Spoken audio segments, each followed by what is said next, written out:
I have water, but no fish. What am I? Luna thought carefully and answered, a map. The fox's eyes sparkled with approval, and a hidden path appeared, leading Luna to a beautiful, frozen lake. At the center of the lake stood a majestic, crystal palace, and within it was the final trial. The trial of compassion required Luna to show kindness to a creature in need. Inside the palace, she found a small, delicate snow sprite trapped beneath a layer of enchanted ice. The sprite's light was fading, and it looked up at Luna with hopeful eyes. Luna carefully used her lantern's light to warm the ice, freeing the snow sprite. She then wrapped the sprite in a soft cloth to comfort it. As Luna tended to the sprite, it began to glow brightly, and the palace's walls shimmered with renewed magic. The snow sprite, now revitalized, transformed into a beautiful, radiant figure, a guardian of the star. You have shown true courage, wisdom, and compassion, the guardian said. The Star of Wishes is hidden within the crystal of this palace. You must find it and restore its light. With the guardian's guidance, Luna located a glowing crystal within the palace. She carefully lifted it and noticed that it was dim and fading. She took a deep breath and made a heartfelt wish. I wish for the Star of Wishes to shine brightly again, so that our village may have hope and joy. As Luna spoke her wish, the crystal began to glow with a brilliant, warm light. The light expanded, filling the palace and the sky with a dazzling brilliance. The Star of Wishes had been found and its light restored. Luna returned to Starhaven, carrying the glowing crystal. As she entered the village, the stars above sparkled brilliantly once more. The villagers celebrated with lanterns and music, their hopes and dreams shining brightly in the night sky. The tale of Luna's bravery and the restoration of the Star of Wishes became a cherished story in Starhaven. Each year, as the lanterns floated into the sky, the villagers remembered the magic and light that had been brought back by the kind-hearted girl who ventured into the snowy forest to find a lost star. And so, under the twinkling stars and the warm glow of lanterns, Starhaven thrived, forever touched by the magic of the Star of Wishes and the courage of a young girl named Luna. Once upon a time, in a quaint village nestled between a shimmering lake and an ancient forest, there was a mysterious place known as the Whispering Grove. The villagers often spoke of it with a mix of awe and caution. It was said that the grove was enchanted, and that its trees could speak in hushed whispers that carried secrets and wisdom from ages past. In the village lived a young girl named Lyra, who had always been captivated by stories of the Whispering Grove. Her grandmother, a wise and gentle woman, often told her tales of the grove's magical properties and the wonders hidden within. Lyra's curiosity grew with each story, and she longed to discover the secrets for herself. One bright summer morning, with the sun casting golden rays over the landscape, Lyra decided it was time to venture into the grove. She packed a small satchel with bread, cheese, and a flask of water, and set off towards the forest, her heart fluttering with excitement.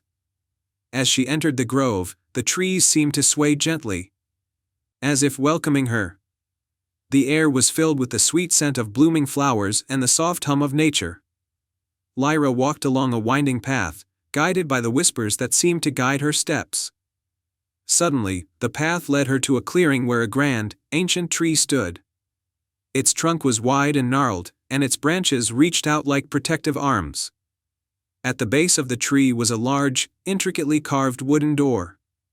Lyra approached the door, feeling a mixture of wonder and trepidation. The door was slightly ajar, and Lyra could hear a soft, melodious voice from within. She gently pushed the door open and stepped inside. The interior was illuminated by a soft, golden light, and she found herself in a circular room lined with shelves of glowing, crystal orbs. In the center of the room was a small table with a single, ornate book resting upon it.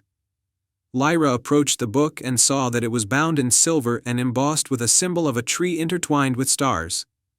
She carefully opened it, and the pages seemed to shimmer with a magical light. As she turned the pages, Lyra found that they were filled with beautiful illustrations and stories of ancient times.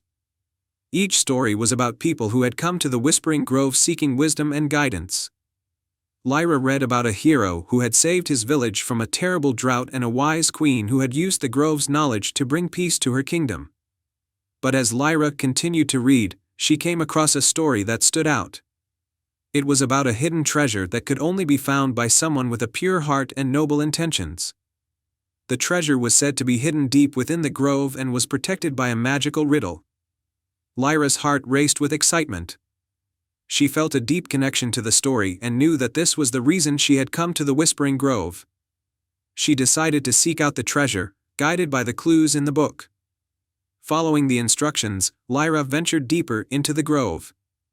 The whispers of the trees seemed to grow louder, guiding her steps.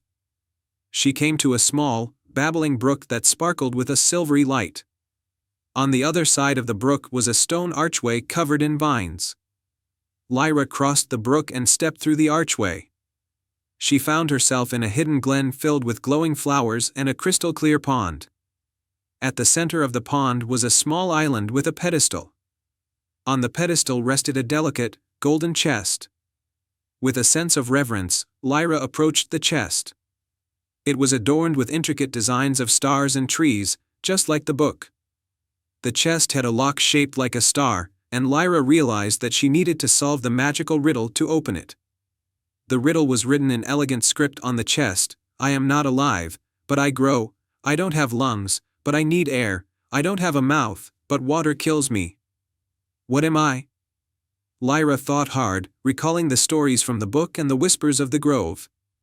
Finally, she had an epiphany and whispered, "Fire." The chest clicked open, revealing a shimmering golden light. Inside, Lyra found a beautiful, crystal pendant in the shape of a tree. The pendant glowed with a warm, soothing light. As Lyra held the pendant, she felt a surge of peace and joy. She knew that the true treasure was not the pendant itself, but the wisdom and courage she had gained on her journey. She thanked the Whispering Grove and the magical beings who had guided her. Lyra returned to the village with the pendant, which she chose to keep as a symbol of her adventure. The village thrived with newfound hope and prosperity, and the stories of Lyra's bravery became a cherished part of their lore. And so, the Whispering Grove remained a place of wonder and wisdom, its secrets revealed only to those with a pure heart and a noble spirit. Lyra's story was a reminder that the greatest treasures are often found through the journey of discovery and the kindness we share with others.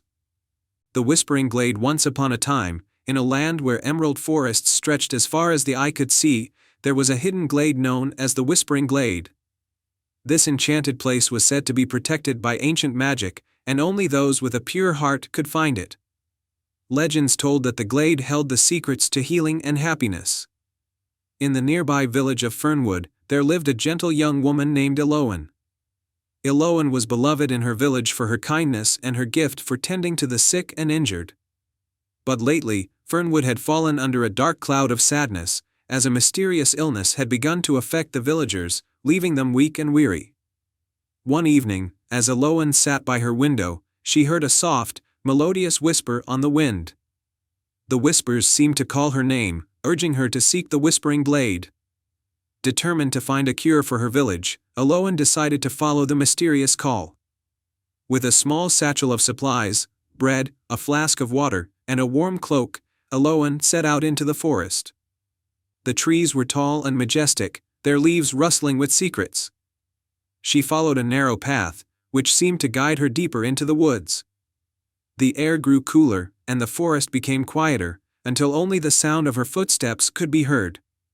After hours of walking, Eloan stumbled upon a large, ancient oak tree with a hollow trunk. Inside the hollow was a delicate, glowing flower. As she reached out to touch it, a gentle voice spoke from the tree. "Welcome, brave Eloan. To enter the Whispering Glade and find the cure for your village, you must complete 3 tasks. Each task will reveal a truth about yourself and your heart." Eloan nodded, ready to face whatever challenges lay ahead. The first task led her to a clearing where a magical spring bubbled with crystal-clear water. Beside the spring lay a golden cup, and a riddle was inscribed on a nearby stone: "I have cities, but no houses. I have mountains, but no trees. I have water, but no fish. What am I?" Eloan thought deeply about the riddle and answered, "A map." The spring's waters sparkled with approval, and a hidden pathway appeared, leading her further into the forest. The second task brought Eloan to a grove where she found a group of small, enchanted creatures. They were trapped in a tangled web spun by a mischievous spider. The creatures pleaded for help, but they were fearful of the spider, which guarded the web fiercely. Without hesitation, Eloan carefully approached the spider, speaking to it with kindness. She explained how the creatures needed to be freed and promised to help the spider find a new home where it could spin its web in peace. Moved by her compassion, the spider agreed to let the creatures go. Eloan gently untangled the web and freed the creatures, who thanked her with joyous cheers.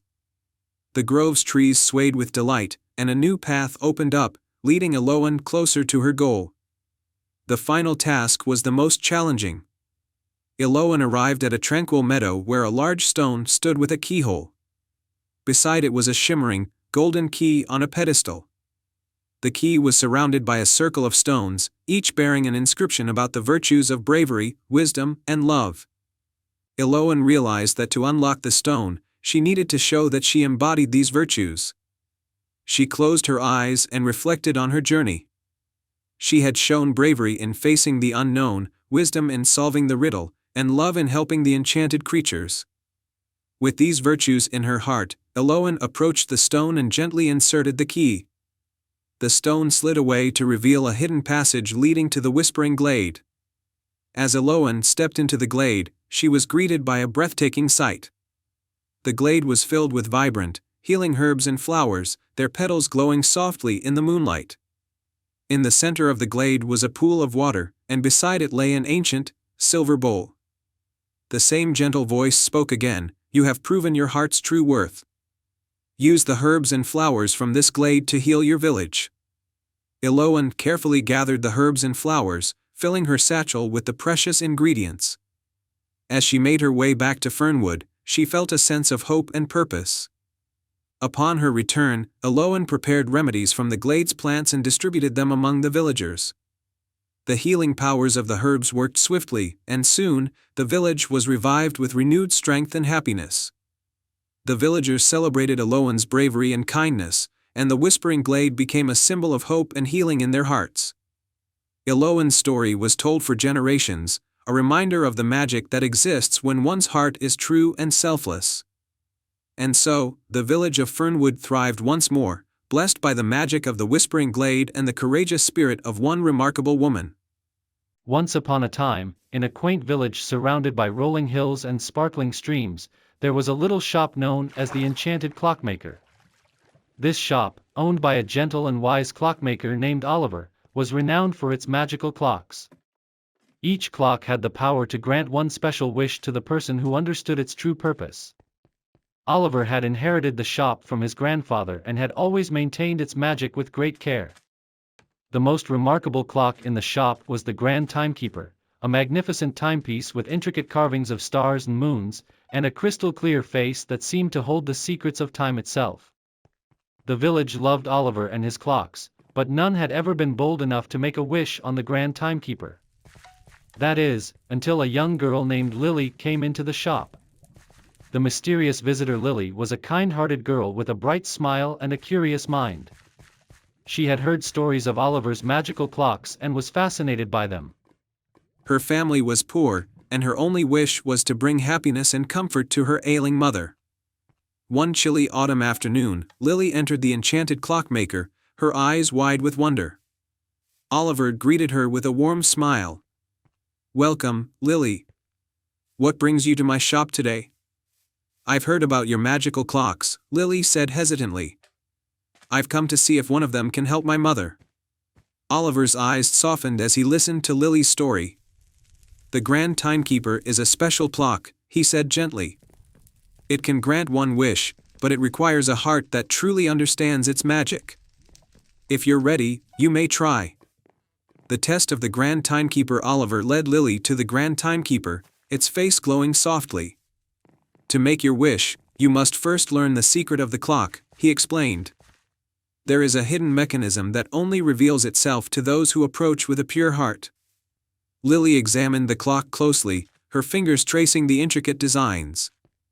She noticed a small, hidden keyhole on the side of the clock that was not immediately visible. Next to it was a tiny inscription that read, "What is given freely with love is never lost." Lily thought about this inscription and realized that the clock's magic must be linked to love and selflessness. With this understanding, she placed her hand on the clock and whispered her wish, "I wish for my mother to be well and happy." The secret revealed as Lily spoke her wish, the grand timekeeper began to glow brighter. The clock's hands moved slowly, aligning with the inscription's words. A soft chime echoed through the shop, and the hidden mechanism of the clock clicked open, revealing a delicate golden key. Oliver looked at Lily with admiration. "You found the secret of the grand timekeeper," he said. "Your heart is pure, and your wish is sincere." A magical transformation the moment Lily took the golden key, a warm, golden light enveloped her. She felt a gentle breeze as if the clock's magic was reaching out to touch her. Oliver handed her a small, ornate box that had appeared alongside the golden key. "Open this box when you're ready," Oliver advised. "It will help you with your wish." Lily thanked Oliver and hurried back to her home, her heart full of hope. When she arrived, she found her mother resting in bed, looking weak and tired. Lily opened the ornate box, and inside was a small vial of shimmering liquid and a note that read, "For healing and happiness." With trembling hands, Lily gave her mother a few drops of the liquid. The effect was immediate. Her mother's color returned, and her strength seemed to be renewed. The entire house was filled with a warm, comforting light. Lily's mother sat up, looking healthier and happier than she had in months. The celebration word of the miracle spread quickly through the village, and soon everyone gathered at Lily's home to celebrate.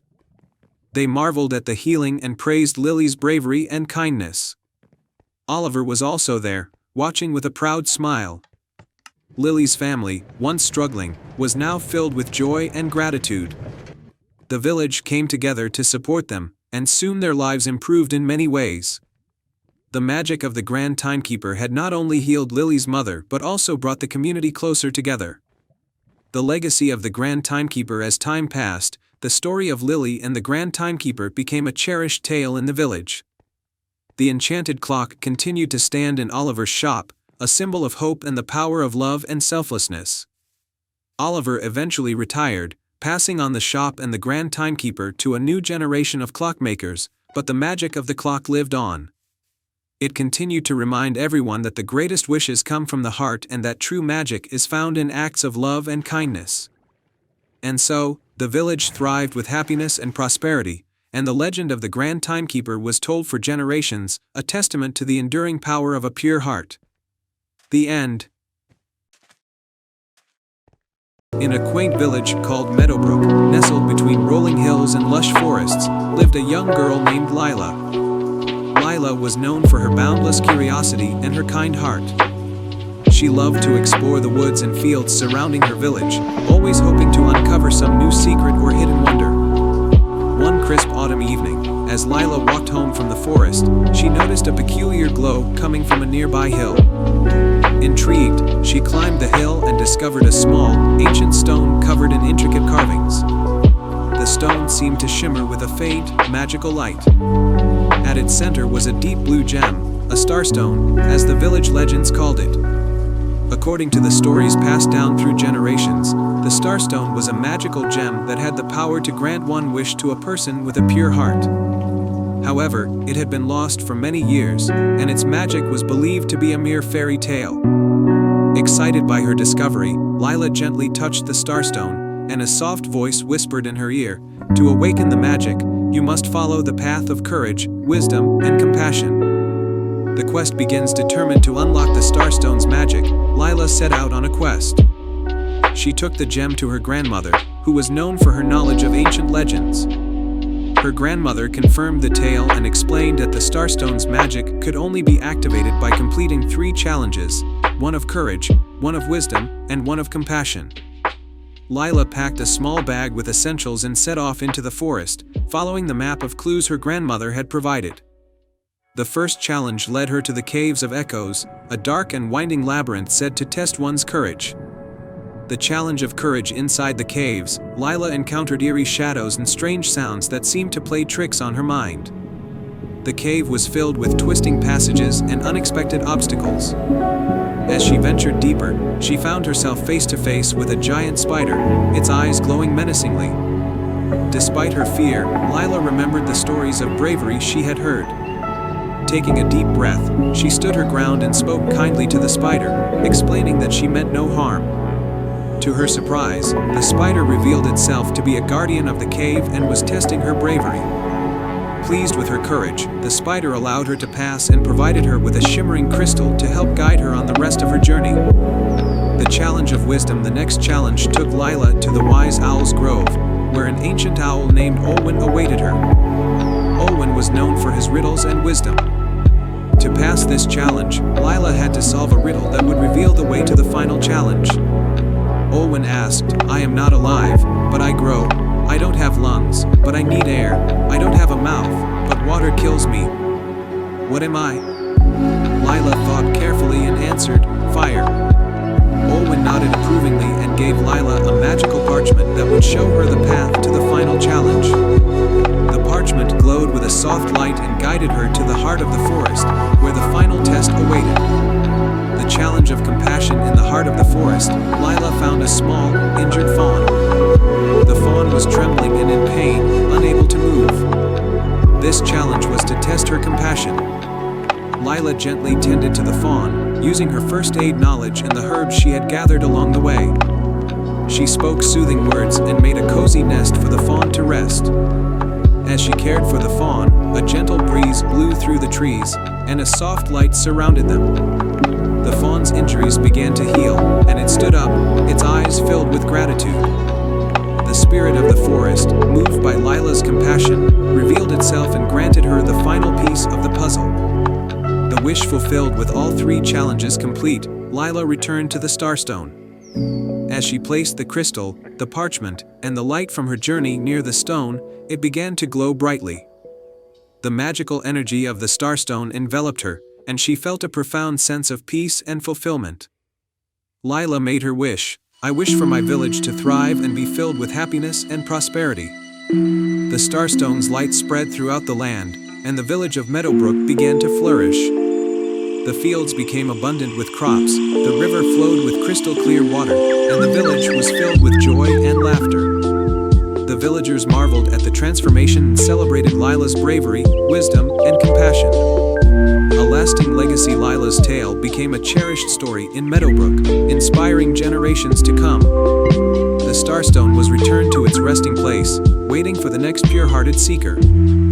Lila continued to explore and help others, her actions always guided by the lessons she had learned on her quest.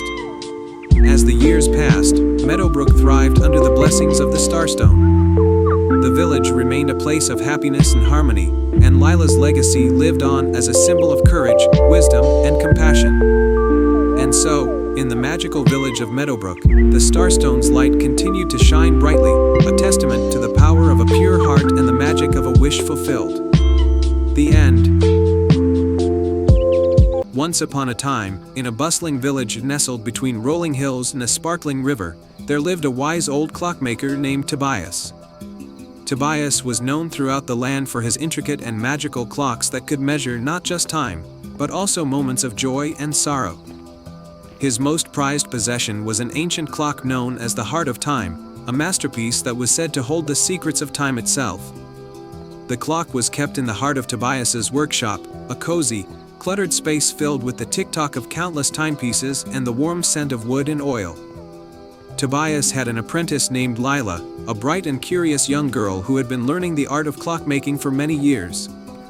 Lila admired Tobias greatly and dreamed of creating something as magnificent as the Heart of Time one day. One crisp autumn morning, as Tobias and Lila worked on a delicate cuckoo clock, a stranger arrived at the workshop.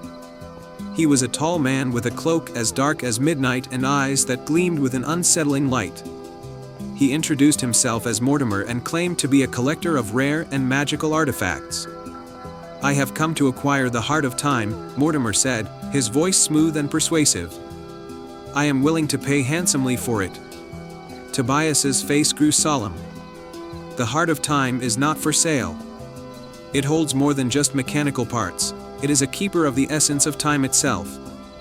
Mortimer's eyes narrowed. I see. Well, if you refuse to sell it, I will take it by force. Time is a powerful thing, and I will have it. Without another word, Mortimer cast a spell that sent the workshop into darkness. When the lights returned, the heart of time was gone, along with the stranger. Tobias was distraught, but he knew that recovering the heart of time was crucial for the balance of time itself. He turned to Lila, who was standing by in shock. Lila, you must retrieve the heart of time. It is essential that you go after Mortimer and bring it back. I will guide you with these instructions, he said, handing her a parchment with cryptic symbols. Lila accepted the challenge with determination. With Tobias's instructions in hand, she set out on her quest. The parchment revealed a series of clues that led her through a mystical forest, across a shimmering lake, and up a steep mountain path. Her journey was filled with trials. In the forest, she encountered mischievous sprites that tried to lead her astray. Using her wits, she solved their riddles and continued on her path. At the lake, she had to cross a bridge guarded by a wise old turtle who tested her patience and kindness. When she proved her worth, the turtle allowed her to pass. Finally, on the mountain, she faced a treacherous climb and a storm that tested her resolve. Each challenge brought her closer to her goal, and Lila's courage and ingenuity saw her through. Eventually, she arrived at an ancient castle, where Mortimer had taken the heart of time. The castle was surrounded by an enchanted barrier that could only be breached by someone with a pure heart. As Lila approached the castle, she saw Mortimer standing before a grand clock, trying to harness the heart of time's magic for himself. The clock's face was dark and twisted, and Mortimer looked on with greedy eyes. Lila stepped forward and confronted him. Mortimer, you cannot control time for your own gain. The heart of time is a treasure meant to be respected, not exploited. Mortimer sneered. You are too late, child. The power of time will be mine. But as Mortimer reached for the heart of time, the ancient magic within the castle reacted to his greed. The castle's walls began to crumble, and the dark clock's hands spun wildly. Realizing his mistake, Mortimer tried to escape, but the castle's magic was too strong. Lila, remembering Tobias's instructions, used the knowledge she had gained throughout her journey to restore the heart of time to its rightful place. She placed it carefully within the grand clock, and the moment she did, the castle's magic began to stabilize. The heart of time glowed with a warm, soothing light, and time flowed smoothly once more. With the heart of time returned to its rightful place, the enchanted barrier around the castle vanished. Mortimer was swept away by the castle's magic, never to be seen again. The castle, now restored to its former glory, stood as a symbol of the balance between time and respect. Lila returned to the village with the heart of time, and Tobias welcomed her with open arms. The village celebrated her bravery and the return of the precious artifact. The heart of time resumed its role, ensuring that time flowed as it should and that moments of joy and sorrow were in harmony. From that day forward, Lila continued her training with Tobias, and together they crafted many more wondrous timepieces. The tale of Lila's courage and the heart of time became a cherished story in the village, reminding everyone of the importance of respect and the balance of time.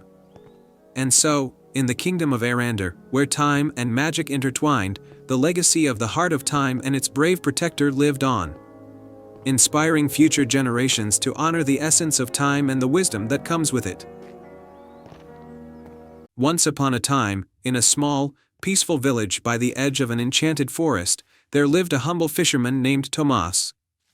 Tomas was known for his kindness and quiet wisdom, though his life had been full of hardship. The river by his village was once bountiful with fish, providing enough food for all the families, but for years now, the fish had grown scarce. People were struggling, and the village elder feared the river had fallen under a dark curse. One morning, as Tomas prepared his nets for another long, fruitless day of fishing, a strange thing happened. A woman in a cloak of silver approached him by the riverbank. Her eyes sparkled like starlight, and her voice was soft but powerful. Tomas, she said, the river you cast your nets into is no ordinary river. It is enchanted, flowing from the heart of the great mountains, blessed by ancient magic. But something dark has poisoned its waters. Tomas, though surprised, was not afraid. I have heard the stories of the river's magic, he said quietly. But I thought they were only tales told to children. The woman smiled gently. They are real, Tomas. The river's magic has been taken captive by a greedy spirit that dwells deep beneath its surface. This spirit hoards the life of the river, keeping the fish and the blessings away from the people. If you wish to save your village, you must find the courage to face the spirit and return the river's magic. Tomas frowned, unsure. I am only a fisherman. How can I fight a spirit? You have something greater than strength, the woman replied. You have a pure heart, and the river will respond to that. Before Tomas could ask more, the woman vanished into the mist, leaving behind a small silver scale shimmering on the ground. He picked it up and felt a warmth rush through his hands. Clutching the scale, Tomas knew he had to take this journey, no matter the danger. His village depended on him. That evening, when the moon rose high and the river glistened under its pale light, Tomas took his small boat and rowed to the deepest part of the river. The water was calm, unnaturally still, as if the river was waiting for him. With the silver scale still clutched in his hand, Tomas spoke softly to the river, just as the woman had told him to. River, I come not to take from you, but to give back what was stolen. Show me the way to the spirit who hoards your life. For a long moment, nothing happened. Then, the water began to ripple, and before his eyes, the river parted. A glowing path of water appeared, leading deep beneath the surface. Tomas took a deep breath, and without hesitation, he stepped into the water. The path took him deeper and deeper into the river until he was standing in an underwater cavern, filled with glowing stones and strange, colorful fish swimming in circles. At the center of the cavern stood a massive, dark figure, the river spirit. The spirit was tall and menacing, its body made of swirling water and shadows. Its voice boomed like thunder, shaking the cavern walls. Who dares to enter my domain? Tomas, though trembling, stepped forward. I am Tomas, a fisherman of the village above. I have come to return the river's magic and restore its life to the people. The spirit laughed, its laughter echoing eerily through the cavern. Foolish mortal. The magic of this river is mine. I have taken it, and I will never return it. It gives me power beyond imagining. Tomas stood his ground, holding up the silver scale. This river does not belong to you alone. It belongs to the land, the people, and all living creatures. You have no right to keep it. The spirit's eyes narrowed. And what makes you think you, a mere fisherman, can take it from me? I may not have power like you, Tomas replied, but I have something stronger, love for my village and faith in the river's true magic. With those words, the silver scale in Tomas's hand began to glow brighter and brighter until its light filled the cavern. The spirit recoiled, hissing as the light grew too intense. The glow from the scale spread throughout the river, illuminating the dark waters and cleansing them of the spirit's poison. No, the spirit bellowed, shrinking in size as the magic was stripped from its grasp. This power was mine. As the light consumed the last of the darkness, the spirit vanished, leaving the river pure and clear once more. Tomas could feel the life of the river returning, the fish swam freely again, and the water sparkled with its ancient magic.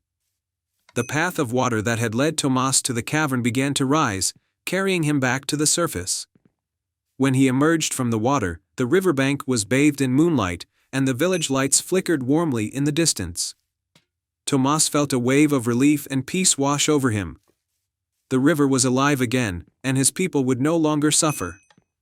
As he made his way back to shore, the silver-cloaked woman appeared once more, her eyes filled with pride. You have done well, Tomas, she said. The river is free, and its magic will flow through the land once more. Because of your bravery and selflessness, your village will thrive. Tomas bowed his head humbly. I could not have done it without your help. The woman smiled and placed a hand on his shoulder. You had the courage all along. The river only needed to see your heart. With that, the woman disappeared, leaving Tomas alone by the river.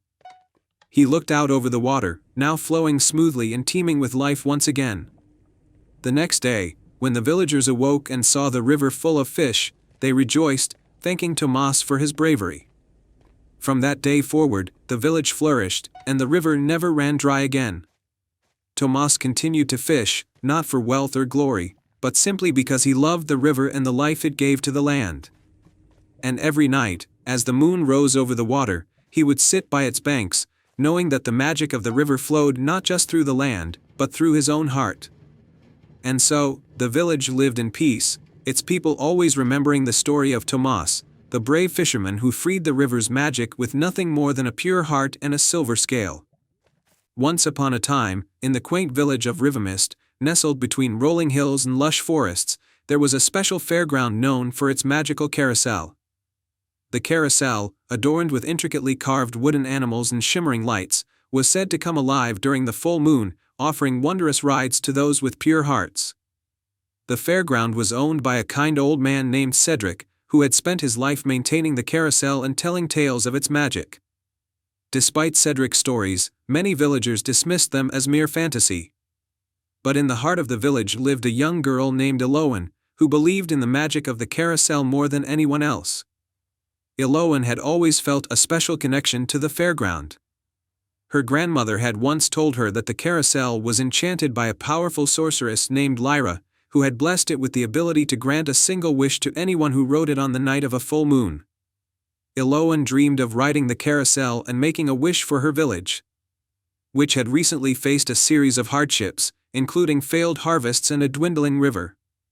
As the night of the full moon approached, Eloan's excitement grew. She decided to visit the fairground, hoping to discover the truth behind the carousel's magic and perhaps find a way to help her village. On the night of the full moon, Eloan arrived at the fairground. The moonlight cast a silvery glow over the carousel, making it look even more enchanting. Cedric was there, as usual, but tonight he seemed to have a mysterious twinkle in his eye. Eloan, Cedric greeted her with a warm smile, "I'm glad you've come. The carousel has been waiting for you." Eloan's eyes widened with wonder. "You believe in its magic, don't you, Cedric?" Cedric nodded. "I do. And I believe that tonight, the carousel will show you something extraordinary. But remember, the magic of the carousel is tied to the purity of your heart and the sincerity of your wish." Eloan thanked Cedric and approached the carousel. The animals, glistening unicorns, elegant swans, and majestic lions, seemed to sparkle with life. She chose a graceful white unicorn and climbed onto its back. As she settled into place, she felt a gentle breeze and heard the soft, melodious music of the carousel begin to play. As the carousel started to spin, the world around Eloan began to blur and shimmer. The moonlight bathed the fairground in a soft, magical light, and she felt as though she was floating among the stars. The unicorn beneath her seemed to glide effortlessly, and the carousel's music became a soothing, harmonious melody. Suddenly, the carousel slowed to a stop, and Eloan found herself in a beautiful, otherworldly garden filled with glowing flowers and twinkling fireflies. At the center of the garden stood a majestic figure, Lyra, the sorceress who had enchanted the carousel. Lyra greeted Eloan with a kind smile. "Welcome, dear child. You have ridden the carousel with a heart full of hope and sincerity. I have been waiting to grant you a wish. But first, tell me what is in your heart." Eloan took a deep breath and spoke from the heart. "My village is struggling, and I wish for it to be blessed with abundance and joy. I want to see my people happy and thriving once again." Lyra's eyes twinkled with approval. "A noble wish, indeed. To fulfill it, you must first understand the true essence of giving and gratitude. The magic of the carousel is not just in granting wishes but in spreading joy and kindness." Lyra waved her hand, and the garden transformed into a vision of Rivamist, with its fields lush and green, the river flowing joyfully, and the villagers smiling and celebrating. "This vision is a glimpse of what your wish can bring," Lyra explained. "But remember, true magic lies in the actions that follow." With a wave of her hand, Lyra sent Eloan back to the fairground. The carousel resumed its gentle spinning, and Eloan found herself once again on the back of the unicorn. As the carousel came to a stop, she dismounted and thanked Cedric. "I've seen a vision of what could be," Eloan said. "But now, I must work to make it a reality." Cedric nodded, his eyes filled with encouragement. "You have the heart of a true leader. Go and share the magic of your vision with your village." Eloan returned to Rivermist and gathered the villagers. She shared the vision she had seen and inspired them with hope and determination. Together, they worked tirelessly to restore the fields, clean the river, and support one another. Their efforts began to pay off, and the village slowly transformed. The fields became lush and bountiful, the river flowed with crystal-clear water, and joy returned to the hearts of the villagers. Rivermist flourished once more, and the people celebrated their renewed prosperity with gratitude and unity. The carousel at the fairground continued to spin under the light of the full moon, and Cedric's tales of its magic became even more cherished. Eloan's wish had been fulfilled not just by the enchantment of the carousel, but by the collective spirit and kindness of her village. And so, the legend of the enchanted carousel lived on, reminding all who heard its tale of the true magic found in hope, hard work, and the joy of giving. Once upon a time, in a quiet village surrounded by hills, there lived a girl named Mira. She was no ordinary girl, she had a special gift. Wherever she walked, flowers would bloom. When she laughed, the wind would carry her joy to the farthest corners of the village. The villagers adored her, but there was one place Mira never went, the moonlit garden. The moonlit garden sat at the edge of the village, behind tall iron gates that had been locked for as long as anyone could remember. The garden had been abandoned for centuries, and rumors whispered that it was enchanted. At night, villagers claimed they could see the garden glow, bathed in the silvery light of the moon. No one dared to enter, for it was said that whoever stepped into the garden would be lost to its magic forever. Mira had always been curious about the garden, but her parents had forbidden her from going near it. "It's dangerous," her mother had warned. "The magic inside is unpredictable." But as years passed, Mira's curiosity grew, and the garden's mysterious glow seemed to call her. One night, when the moon was full and the village lay still, Mira found herself walking toward the garden, as though drawn by an invisible force. She reached the tall iron gates and peered through the bars. The garden was more beautiful than she had imagined. Flowers of every color shimmered in the moonlight, and vines climbed the stone walls as though reaching for the stars. Without thinking, Mira reached out and touched the gate. To her surprise, it swung open with a soft creak. She stepped inside, her heart pounding with a mixture of fear and excitement. The moment she entered, the garden seemed to come alive. Flowers swayed as if greeting her, and a soft, warm breeze wrapped around her like an embrace. Mira felt a strange sense of peace, as if the garden had been waiting for her. As she walked deeper into the garden, she noticed something unusual. In the center of the garden was a large stone fountain, but instead of water, it held a pool of glowing moonlight. And sitting on the edge of the fountain was a silver key, gleaming under the moon's gaze. Mira approached the fountain, mesmerized by the key's brilliance. As she reached for it, a voice spoke from the shadows. "Why have you come here, child?" Mira gasped and turned to see an old woman standing by the garden's entrance. She was dressed in a cloak made of leaves and petals, her eyes as deep and wise as the forest itself. I was curious," Mira stammered. "I've heard stories about this place, but I never believed them. I didn't know it was real." The old woman smiled softly. "The moonlit garden is as real as the moon in the sky, but it is not meant for everyone. Few are brave enough to enter, and even fewer understand its magic." Mira looked around at the glowing flowers and the fountain of moonlight. "What kind of magic is this?" she asked. "The kind that only reveals itself to those with pure hearts," the woman replied. "Long ago, this garden was a place of beauty and life, cared for by a guardian who kept its magic safe. But when the guardian disappeared, the garden was sealed, waiting for someone worthy to take up the mantle." Mira's eyes widened. "A guardian?" The old woman nodded. the key you see before you unlocks the heart of the garden. Only one who truly understands the balance between nature and magic can wield its power. If you take the key, you will become the new guardian, and the garden's magic will be yours to protect. Mira hesitated. The idea of becoming the guardian of such a magical place filled her with wonder, but it also scared her. What if I'm not worthy? What if I can't protect it? The old woman's gaze softened. You already protect the world around you, Mira. Your gift brings life wherever you go. The garden has chosen you for a reason. Mira looked down at the key, its silver surface glowing with the soft light of the moon. She felt a strange pull toward it, as though the garden's magic was calling her. Taking a deep breath, she reached out and took the key in her hand. The moment her fingers touched the key, a wave of warmth spread through her. The garden around her shimmered, and the flowers bloomed even brighter. The fountain of moonlight began to flow, and the garden felt more alive than ever before. You have made your choice, the old woman said, her voice filled with approval. The garden is now yours to care for. Its magic will protect the village, as long as you keep its heart strong. Mira looked around in awe. She could feel the garden's power coursing through her, a connection to the earth and the moon, to the flowers and the wind. She understood now why the garden had been sealed for so long. It had been waiting for someone like her. Thank you, Mira said, her voice trembling with gratitude. The old woman smiled. Remember, the garden's magic is not just for you. It is for all who need it.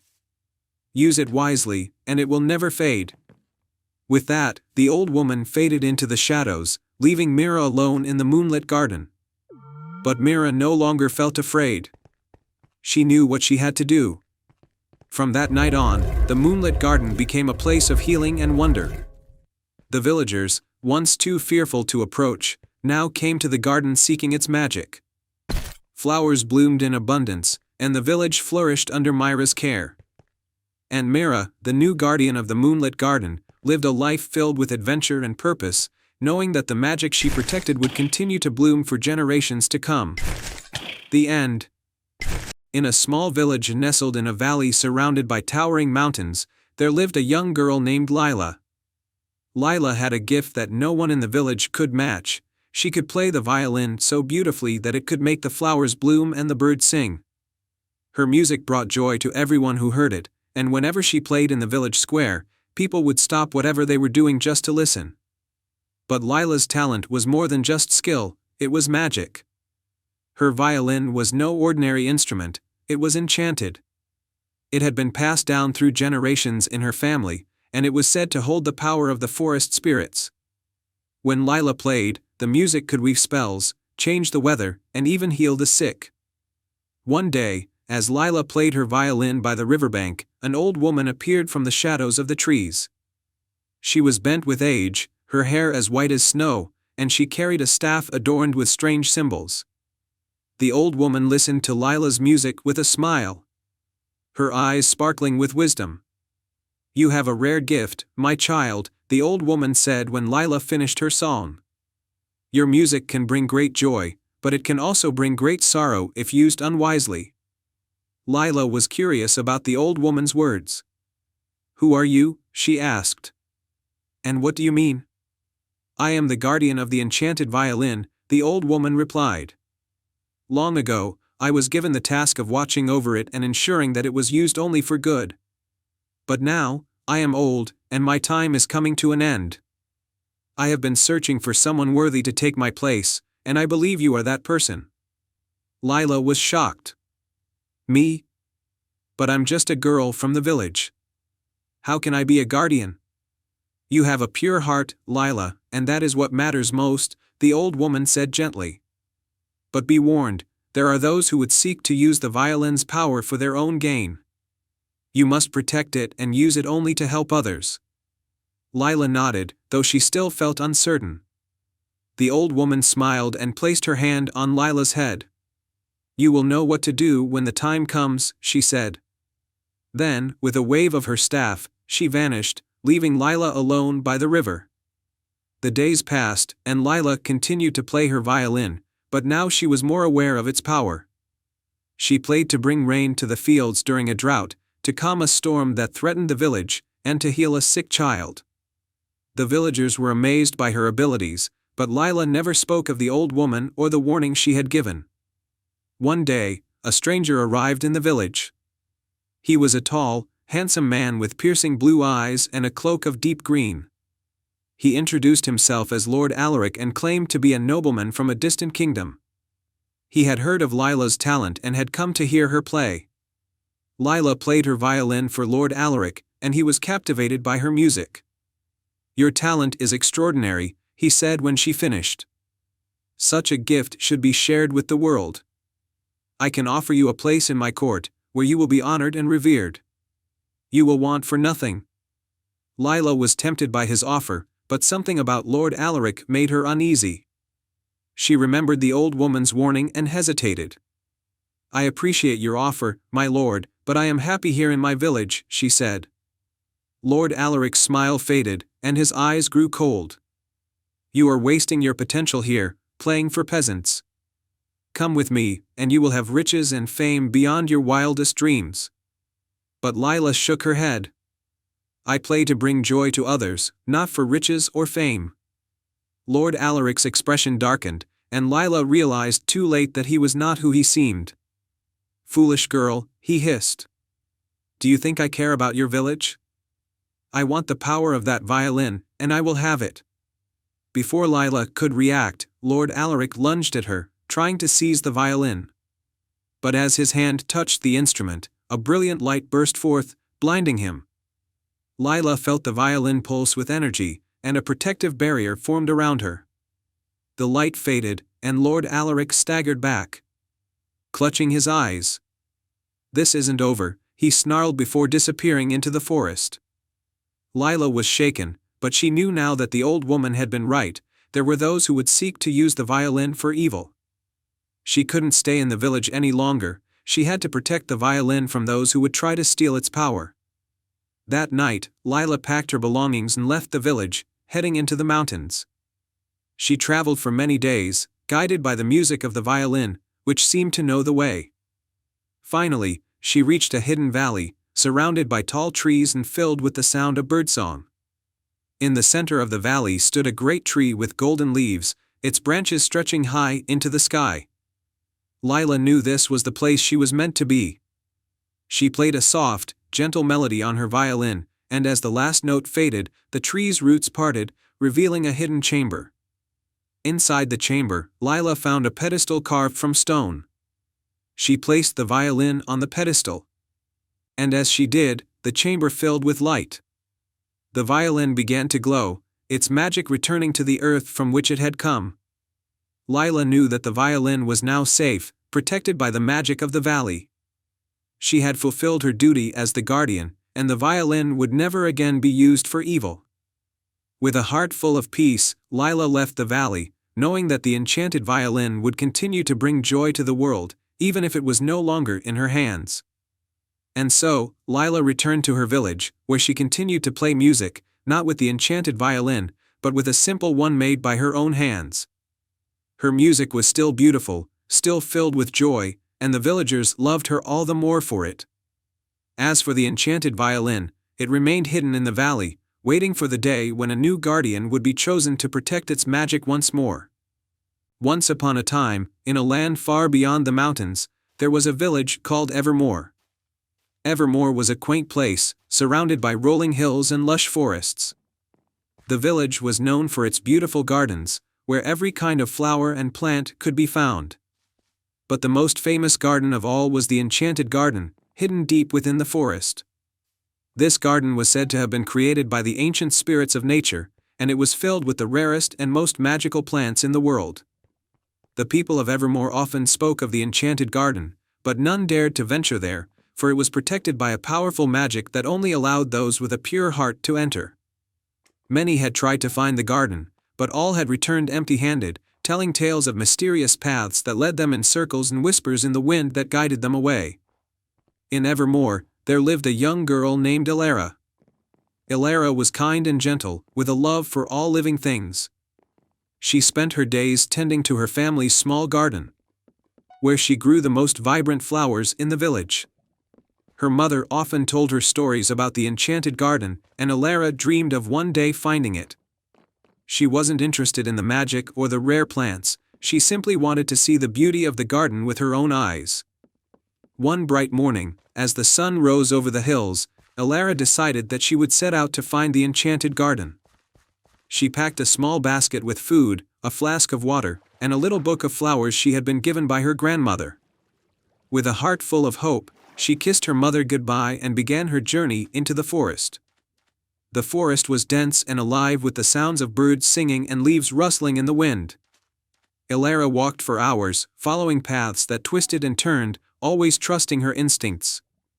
As the sun began to set, she grew tired and decided to rest beside a clear stream. She sat down on a mossy rock and opened her book of flowers, studying the pictures and descriptions. As she read, she noticed something strange. The wind began to whisper softly around her, carrying with it the scent of flowers she had never smelled before. Alara closed her book and stood up, looking around. The wind seemed to be guiding her, gently nudging her in a certain direction. With a deep breath, she decided to follow it. The path the wind led her down was narrow and overgrown, but Alara pressed on. The trees around her seemed to part just enough to let her through, and the whispers in the wind grew louder, as if encouraging her. Finally, after what felt like hours, Alara stepped into a large clearing, and there, before her eyes, was the enchanted garden. Alara gasped in awe. The garden was more beautiful than she had ever imagined. Flowers of every color filled the air with their sweet fragrance, and plants with shimmering leaves danced in the gentle breeze. In the center of the garden stood a great tree, its branches stretching high into the sky, covered in blossoms that glowed with a soft, golden light. Alara walked slowly into the garden, her eyes wide with wonder. She gently touched the petals of the flowers, feeling their delicate softness. As she wandered deeper into the garden, she came upon a small pond, its waters crystal clear. In the pond, she saw her reflection, but something was different. Her reflection smiled at her, and then, to her surprise, it spoke. "Welcome, Alara," the reflection said. "You have found the enchanted garden of Evermore. Your heart is pure, and you have been chosen to care for this place." Alara was startled but listened carefully. "Chosen?" she asked. "But I am just a simple girl from the village. How can I care for such a magical place?" The reflection continued, "The garden thrives on love and kindness, and you possess those qualities in abundance. The plants and flowers here need someone who can tend to them with care, someone who will protect the garden and ensure that its magic continues to flourish." Alara thought for a moment. She loved the garden already, and the idea of caring for it filled her with joy. "I would be honored to care for the garden," she said softly. As soon as she spoke, the reflection in the pond faded, and the wind swirled around her once more, carrying with it the voice of the ancient spirits. "Then it is decided. From this day forward, you are the guardian of the enchanted garden." With those words, a gentle glow surrounded Alara, and she felt a warm, comforting energy fill her. She knew that she had been given a special gift, a connection to the garden that would guide her in her new role. Alara stayed in the enchanted garden, tending to the flowers and plants with love and dedication. She learned to understand the language of the wind, the songs of the birds, and the whispers of the trees. Under her care, the garden flourished, and its beauty became even more radiant. But Alara did not keep the garden's wonders to herself. She invited the villagers of Evermore to visit, sharing the magic of the garden with all who had kind hearts. The villagers would come to the garden to seek peace, inspiration, and healing, and the garden welcomed them with open arms. As the years passed, Alara grew into a wise and beloved guardian. The enchanted garden became a symbol of hope and love for all who visited, and its magic continued to touch the lives of many. Alara knew that the garden's true power was not in its rare plants or ancient spirits, but in the love and kindness that she and others brought to it. And so, the enchanted garden of Evermore remained a place of wonder and joy, cared for by Alara and those who followed in her footsteps. The garden story was passed down through generations, a tale of a young girl with a pure heart who found a magical garden and made it her home. And though Alara eventually grew old, the garden remained as vibrant and full of life as ever, a testament to the enduring power of love, kindness, and the magic that lives in the hearts of those who believe in it. The end. In a cozy village nestled between emerald hills and shimmering lakes, there was an old, mysterious lantern that hung at the edge of the forest. The lantern, known as the Midnight Lantern, was said to glow with a soft, magical light only when the moon was full. It was a cherished treasure of the village, though no one truly understood its magic. The lantern was cared for by an elderly woman named Elda, who lived in a quaint cottage nearby. Elda was known for her kindness and wisdom, and she loved to tell stories about the lantern and its origins. Every full moon, she would light the lantern, and its gentle glow would spread across the village, guiding people safely home. One crisp autumn evening, a curious and brave girl named Lila decided she wanted to discover the lantern's true secret. Lila was fascinated by tales of magic and adventure, and she wondered if the lantern held a mystery waiting to be uncovered. That night, under the light of a full moon, Lila quietly left her home and made her way to the lantern. She saw Elda standing beside it, her eyes twinkling with a knowing smile. Lila approached her and asked, "Elda, can you tell me more about the Midnight Lantern? I want to know its secret." Elda looked at Lila with a thoughtful expression. The Midnight Lantern holds a magic that can only be unlocked by someone with a pure heart and a true spirit of adventure. If you wish to uncover its secret, you must first pass 3 trials. Lila's eyes widened with excitement. "I'm ready. What are the trials?" Elda nodded and began. "The first trial is the trial of the brave heart. You must venture into the enchanted forest and find the moonflower that blooms only under the full moon. Trial 1, the moonflower. The enchanted forest was a place of mystery, with trees that whispered and paths that seemed to shift. Lila entered the forest, guided by the moonlight that filtered through the canopy. She wandered deeper, listening for any signs of the moonflower. After a while, Lila came across a small clearing where the moonlight bathed the ground in a silvery glow. There, in the center, was the moonflower, a beautiful blossom with petals that shimmered like stardust. As Lila approached, she noticed that the flower's stem was tangled in a thorny vine. With careful hands, Lila freed the flower and held it gently. As she did, the moonflower's petals glowed brightly, and the forest seemed to sigh in relief. She felt a sense of accomplishment as she made her way back to the lantern. Trial 2, the Trial of Wisdom. The second trial was the Trial of Wisdom. Elda handed Lila an old, weathered book with a golden cover. This book contains riddles and puzzles that guard the path to the heart of the lantern. Solve them, and you will proceed. Lila opened the book and found a series of riddles written in flowing script. Each riddle led her deeper into the forest, where she encountered magical creatures and hidden clues. One riddle was, "I have cities but no houses, I have mountains but no trees, I have water but no fish. What am I?" Lila pondered the riddle and realized the answer was map. With the solution, a path appeared before her, leading to a small, hidden grotto. Inside the grotto was a shimmering pool of water. Lila took a deep breath and dipped her hand into the pool. The water sparkled, and a hidden chamber emerged, filled with ancient scrolls and symbols. She studied the symbols and used her newfound knowledge to unlock a small, ornate chest, which contained a beautiful, crystal vial. Trial 3, the Trial of the True Heart. The final trial was the Trial of the True Heart. Elda explained that Lila needed to use the crystal vial to capture a drop of moonlight and pour it into the midnight lantern. Only with a heart full of pure intentions can you capture the moonlight. Lila climbed to the highest hill overlooking the village. As the moon reached its zenith, she held the vial out, catching a drop of moonlight. The vial glowed softly with the captured light. With a steady hand, Lila returned to the lantern. As she poured the moonlight into the lantern, it began to glow with a brilliant, shimmering light. The lantern's magic surged, and a soft, ethereal light spread across the village, creating a dazzling display of colors in the night sky. the midnight lantern's light revealed a hidden door beneath its base. Lila opened the door and found a small, enchanted garden filled with glowing flowers, singing streams, and sparkling fireflies. In the center of the garden was a majestic tree with golden leaves that seemed to whisper secrets. Elda appeared beside Lila and smiled warmly.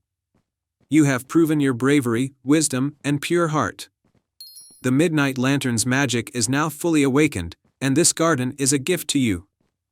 Lila explored the enchanted garden, feeling a deep sense of wonder and peace.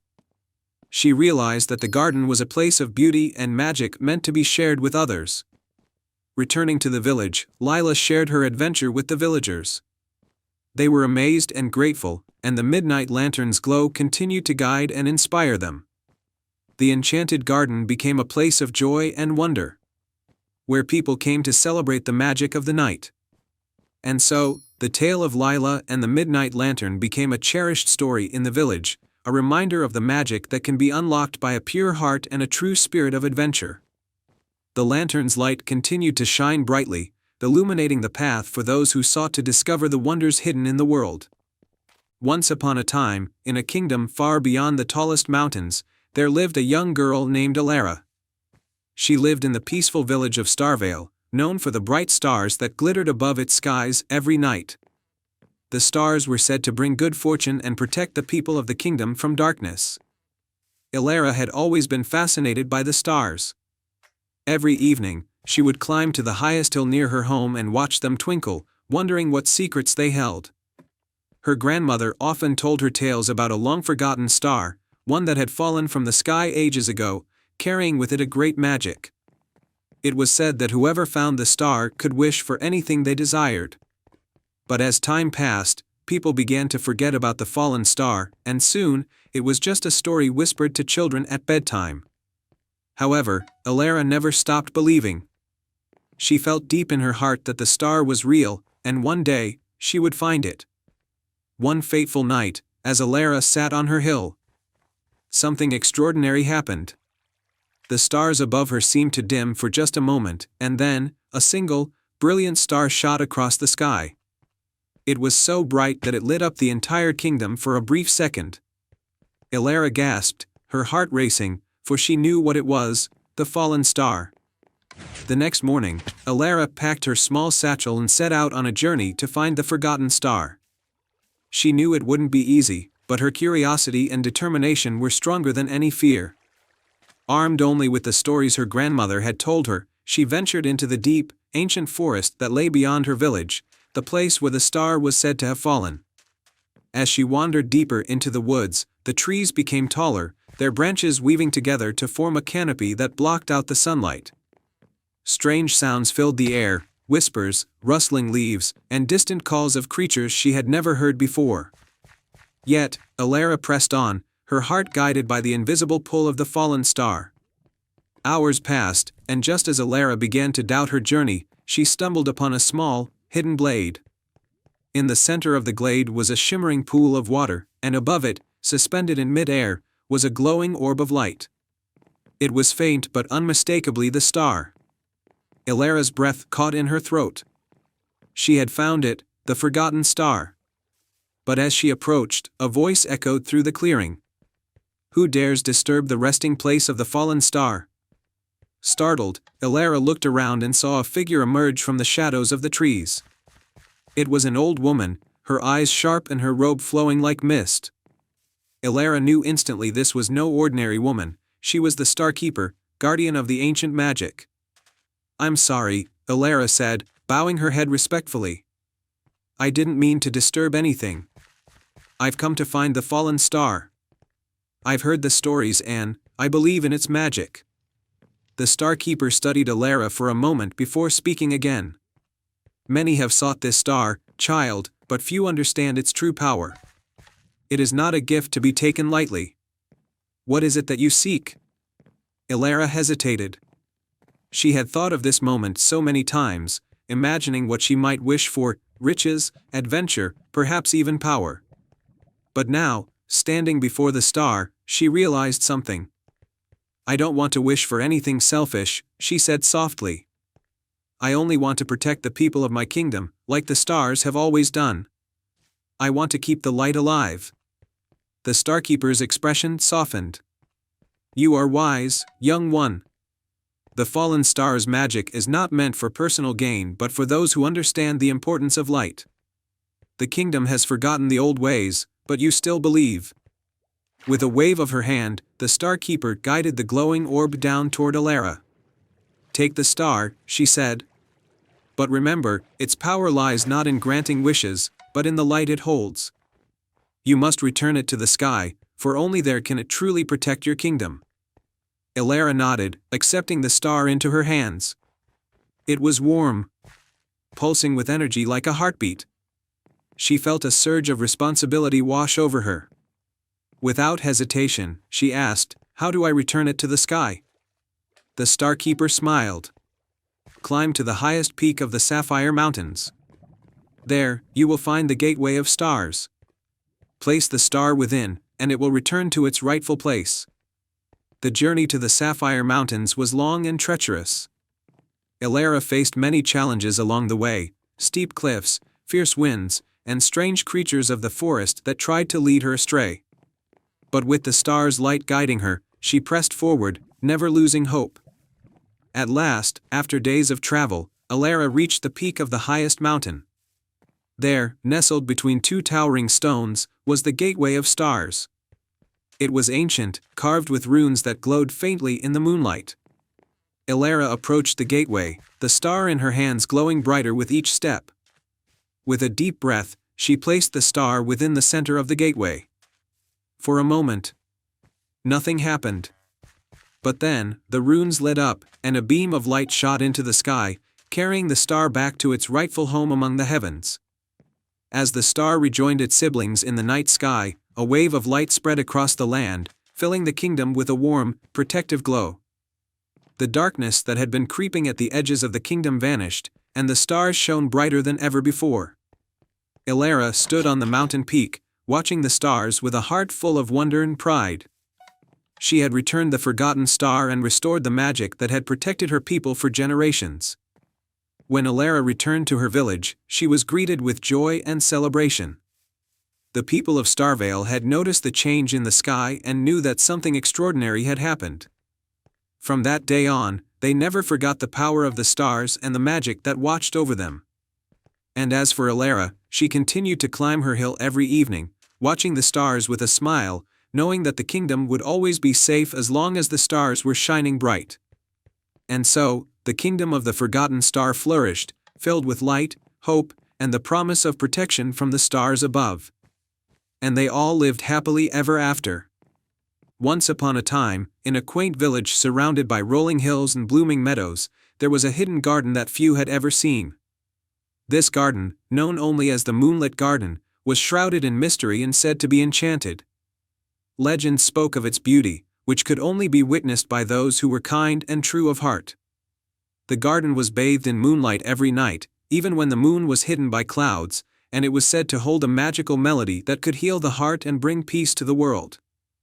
In this village lived a young girl named Lyra. Lyra was known for her gentle nature and her love of music.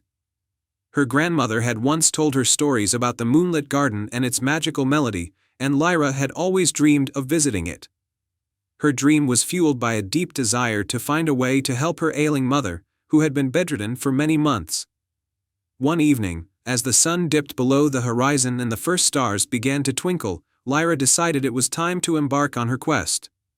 She packed a small bag with essentials, a journal, a pencil, a few pieces of bread, and a bottle of water. Her grandmother's tales had given her hope, and she believed that if she could find the Moonlit Garden, she might discover the melody that could heal her mother. Lyra followed the old map her grandmother had drawn years ago, which led her to the edge of the forest surrounding the village. As she ventured deeper into the forest, the path grew darker, but the moonlight seemed to guide her steps. After a few hours of walking, she came across a shimmering pool of water that reflected the light of the moon. Beside the pool was a large, ancient tree with silver leaves that sparkled like stars. The tree's branches seemed to part, revealing a hidden entrance beneath its roots. Lyra took a deep breath and stepped inside. The tunnel was narrow and winding, but she felt a sense of calm and purpose. At the end of the tunnel, she found herself in the moonlit garden. The garden was a breathtaking sight.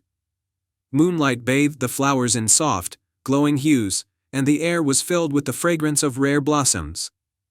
The garden seemed to be alive, with gentle breezes that carried the scent of flowers and the faint whisper of a distant melody.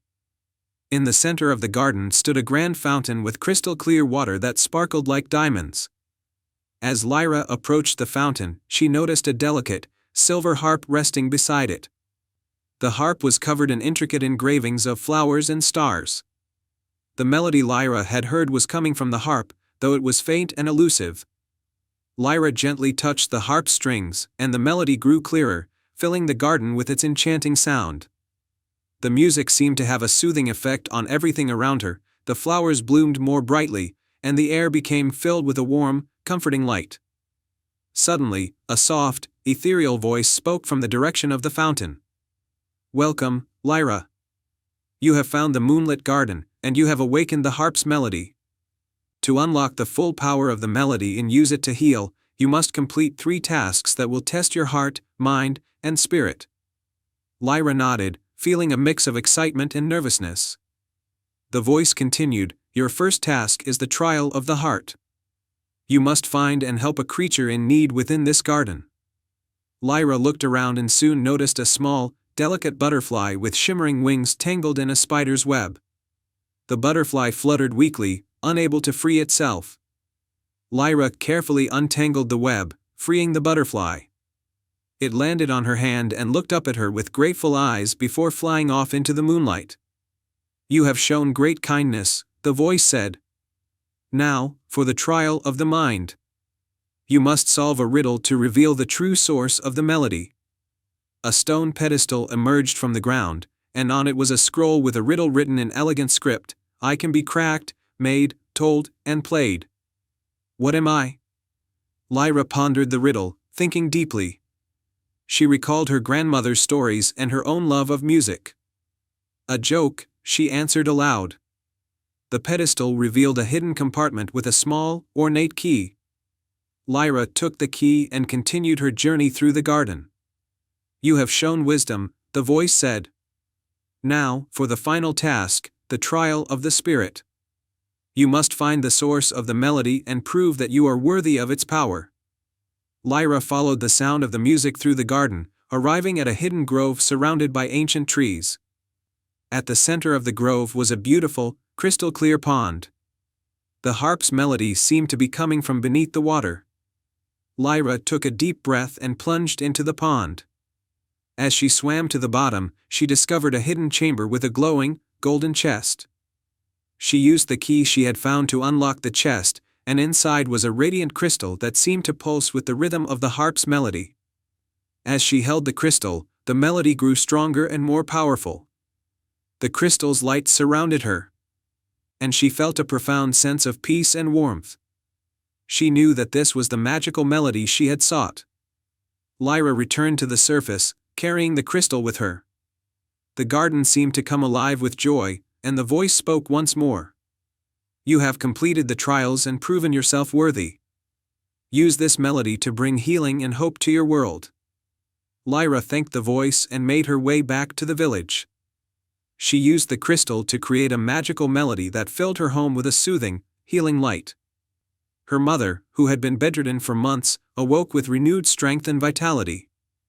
The entire village was amazed by the transformation, and Lyra's bravery and kindness were celebrated. The moonlit garden remained a place of magic and wonder, and Lyra's story became a cherished legend, reminding everyone of the power of a pure heart and the magic that lies within the world around us. And so, Lyra lived happily ever after, knowing that the melody of the moonlit garden had brought healing and hope to those she loved. The end. Once upon a time, in a realm where the sky was perpetually adorned with a canopy of twinkling stars, there existed a magical kingdom known as the Kingdom of Dreams. This enchanting land was governed by the benevolent Queen Luna, who had a special gift: she could weave dreams into reality with the help of a magical artifact known as the Starlit Lantern. The Starlit Lantern was a wondrous creation, forged from the light of the first star ever born. It had the power to bring dreams to life and illuminate the darkest corners of the kingdom.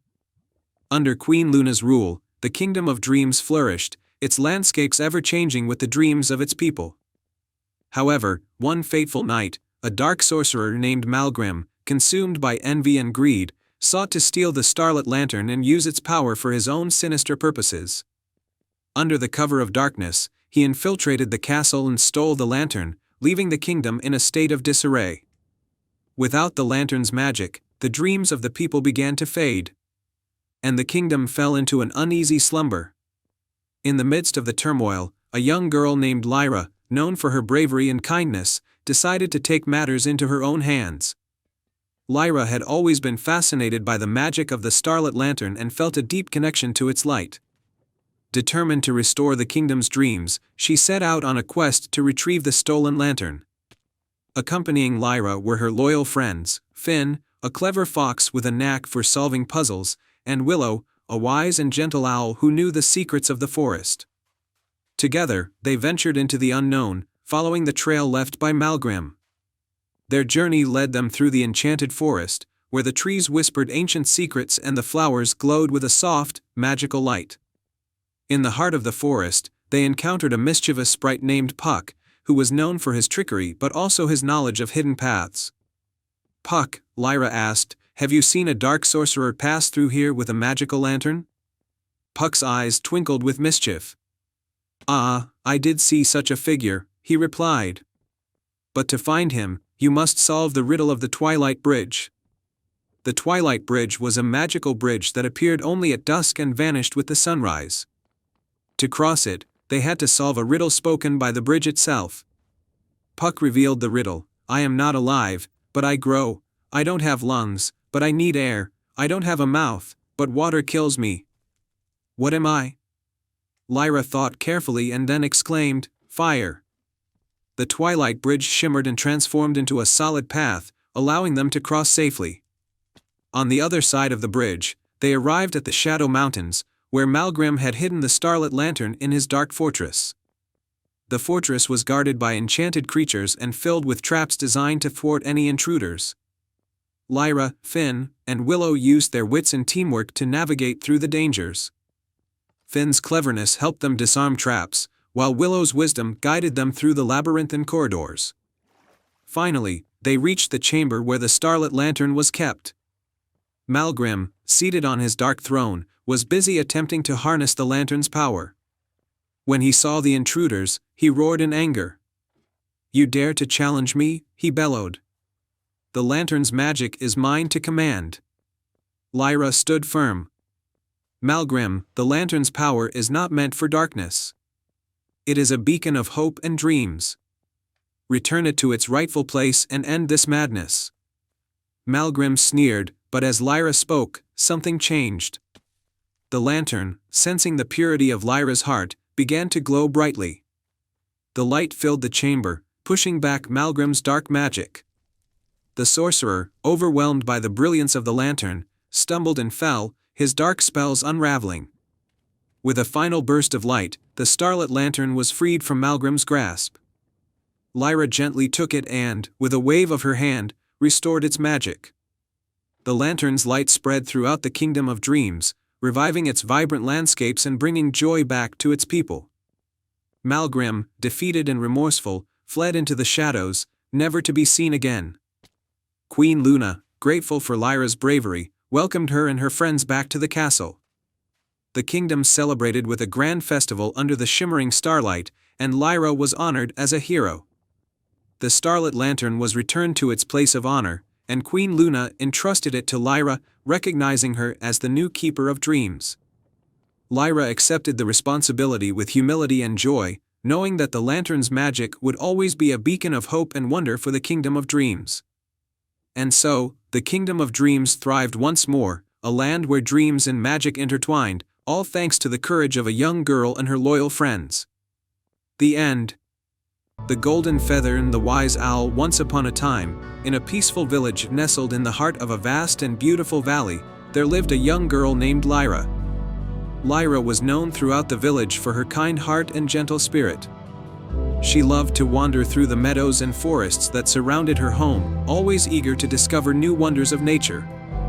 One day, as Lyra was exploring a particularly dense part of the forest, she came across something extraordinary, a single golden feather, glimmering in the sunlight that filtered through the trees. It was unlike any feather she had ever seen, and she knew at once that it was magical. She picked it up carefully, feeling warmth and a strange sense of peace wash over her as she held it. Lyra decided to take the feather to her grandmother, who was the wisest person in the village. Her grandmother had told her many stories of the magical creatures that lived in the forest, and Lyra was certain that the golden feather must belong to one of them. When Lyra showed her grandmother the feather, the old woman's eyes widened in surprise. "This is the feather of Oriole, the golden owl," her grandmother explained. Oriole is a guardian of the forest, a creature of immense wisdom and power. It is said that whoever possesses one of Oriole's feathers can make a single wish, a wish that will surely come true. Lyra's heart raced with excitement. A wish. She could wish for anything she wanted. But as she thought about it, she realized that she didn't want to waste the wish on something selfish. She wanted to do something that would help others. She decided to visit the great oak tree where Oriole was said to reside. If she could speak to the golden owl, perhaps she could learn more about how best to use the wish. The journey to the great oak tree was not easy. The path was long and winding, and Lyra had to cross a wide river, climb steep hills, and navigate through thick underbrush. But Lyra was determined, and the golden feather seemed to guide her, always pointing her in the right direction. Finally, after what felt like hours, Lyra arrived at the great oak tree. The tree was enormous, with roots that twisted and turned through the earth like the veins of the forest itself. Its branches reached high into the sky, and at the very top, Lyra saw a flash of gold. "Who comes to visit the guardian of the forest?" a deep, resonant voice called out. A moment later, Oriole the golden owl swooped down from the branches, landing gracefully on one of the lower limbs. His golden feathers shone brilliantly in the dappled light, and his wise, amber eyes gazed at Lyra with curiosity. Lyra held out the golden feather. "I found this in the forest, and I was told it belongs to you, great Oriole." Oriole tilted his head. "Indeed, that is one of my feathers. You are a kind and honest soul to return it to me. In doing so, you have earned the right to make a wish. But I sense that you seek guidance before making your wish." Lyra nodded. "I don't want to waste the wish. I want to use it to help others, but I'm not sure how." The golden owl blinked slowly, considering her words. "Wishes are powerful things, and they can change the world in ways you might not expect. But you have already shown great wisdom by seeking advice. Tell me, child, what troubles your village?" Lyra thought for a moment. Her village was a happy place, but there was one thing that always seemed to cause the villagers distress. Every year, the river that flowed through the valley would flood during the spring rains, destroying crops and homes. No matter what they did, the villagers could never prevent the flooding. "Our village suffers from floods every year," Lyra said. "It causes so much pain and hardship. If there was a way to stop the floods, it would help everyone." Oriole nodded, understanding. "That is a noble wish, young one. If you wish to protect your village from the floods, the river can be tamed, and the waters controlled." Lyra's heart filled with hope. "Yes, that's what I wish for, to protect my village from the floods." Oriole spread his wings, and as he did, the golden feather in Lyra's hand began to glow even brighter. The light from the feather surrounded her, and she felt the magic of the wish taking hold. When the light faded, the feather was gone, and Oriole smiled kindly at her. "Your wish has been granted, Lyra," the owl said. "The river will no longer flood your village. Instead, it will bring prosperity, nourishing your crops and ensuring that your village thrives. Go now, and see the fruits of your wish." Lyra thanked Oriole and hurried back to her village, eager to see if the wish had come true. As she neared the river, she noticed that the water flowed calmly, even though the spring rains had already begun. The riverbanks were strong and secure, and the fields that had once been destroyed by floods were green and lush. The villagers were amazed at the change, and when they learned of Lyra's wish and her encounter with Oriel, they were filled with gratitude. Lyra's wish had not only saved their village but had also brought them closer together, as they realized the importance of caring for one another and their home. From that day forward, the village prospered, and Lyra was celebrated as a hero. But she never sought praise or reward, for she knew that the true magic lay in the kindness and selflessness that had guided her wish. And so, Lyra lived a long and happy life, always guided by the wisdom of the golden owl and the warmth of the golden feather. And they all lived happily ever after. I hope you enjoyed this fairy tale. In the heart of a lush, green valley, there was a quaint village called Bramblewood. The villagers lived in harmony, surrounded by rolling hills and vibrant meadows.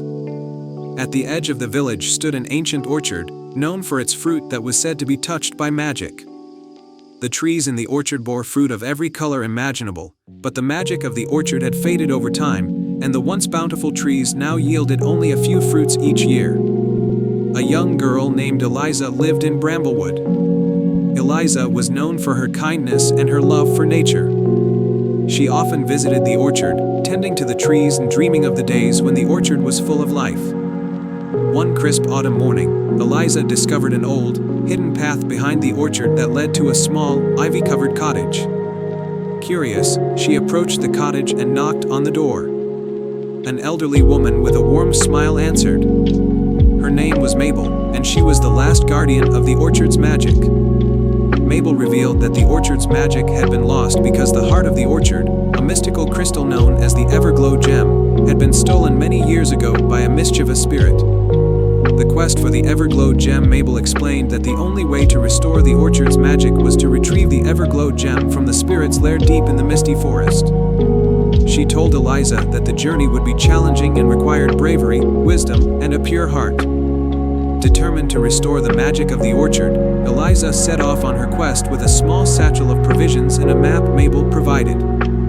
She followed the map into the misty forest, where fog clung to the trees and the air was filled with mysterious sounds. The challenge of bravery. As Eliza ventured deeper into the forest, she came across a rickety bridge spanning a deep chasm. The bridge creaked ominously, and below, the chasm was filled with swirling mist. Eliza knew she had to cross it to continue her quest. Taking a deep breath, Eliza carefully crossed the bridge, each step echoing through the chasm.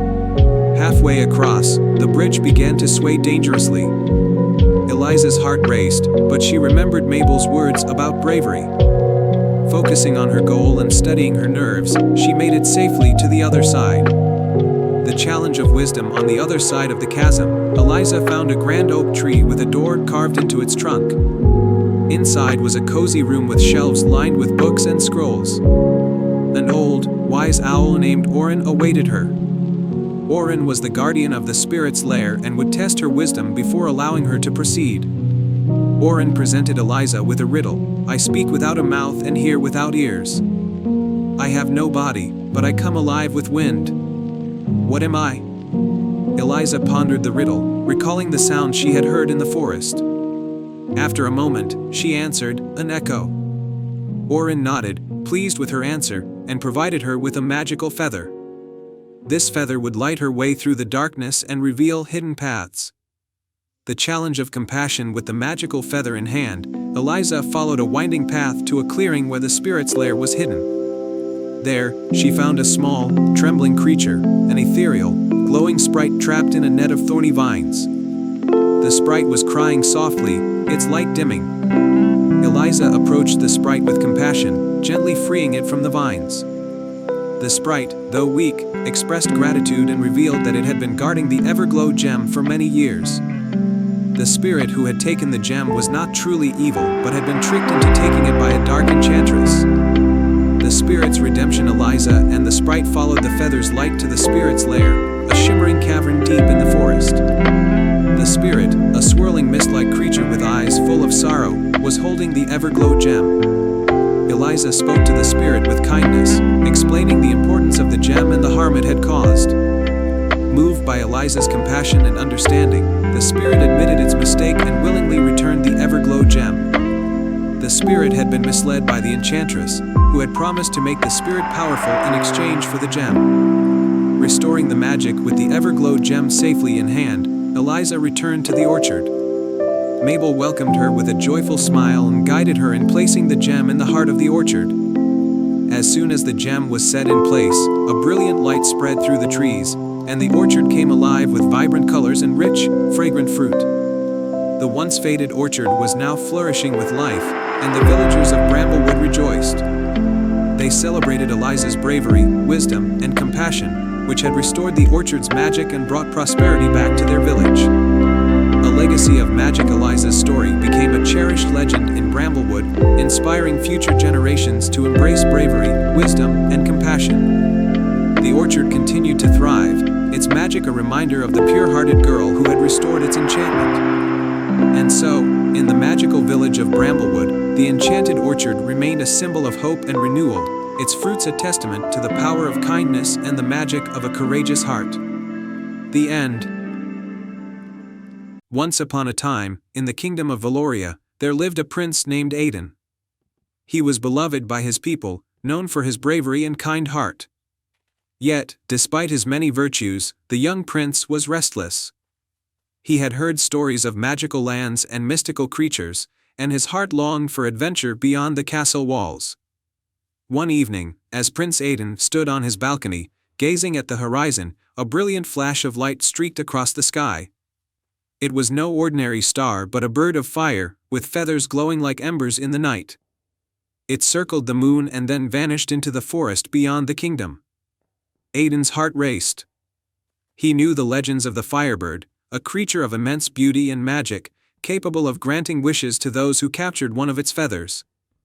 This was the adventure he had been waiting for. Without hesitation, Prince Aiden donned his cloak, took his bow, and mounted his horse. He rode into the night, his path lit by the silvery moonlight and the thought of the Firebird's magic guiding him.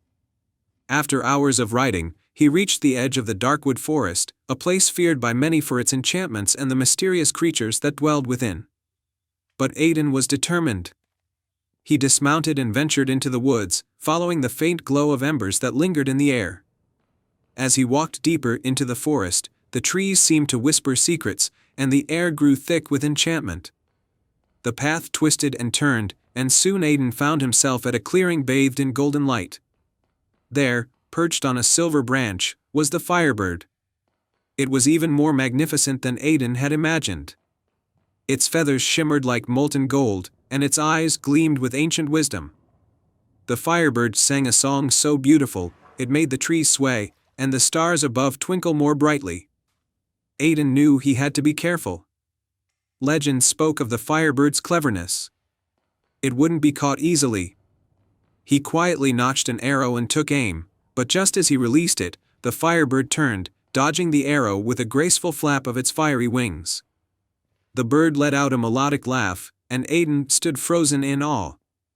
"You seek a feather, do you, young prince?" the Firebird said, its voice echoing through the clearing.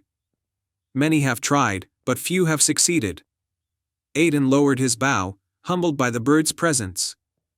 "I seek adventure," he admitted. "And perhaps the magic your feather holds." The Firebird tilted its head, considering the prince's words. "Adventure you shall have, but my feather comes with a price. For whoever holds it must use its magic for a noble cause." "What will you use my magic for, Prince Aiden?" Aiden thought carefully.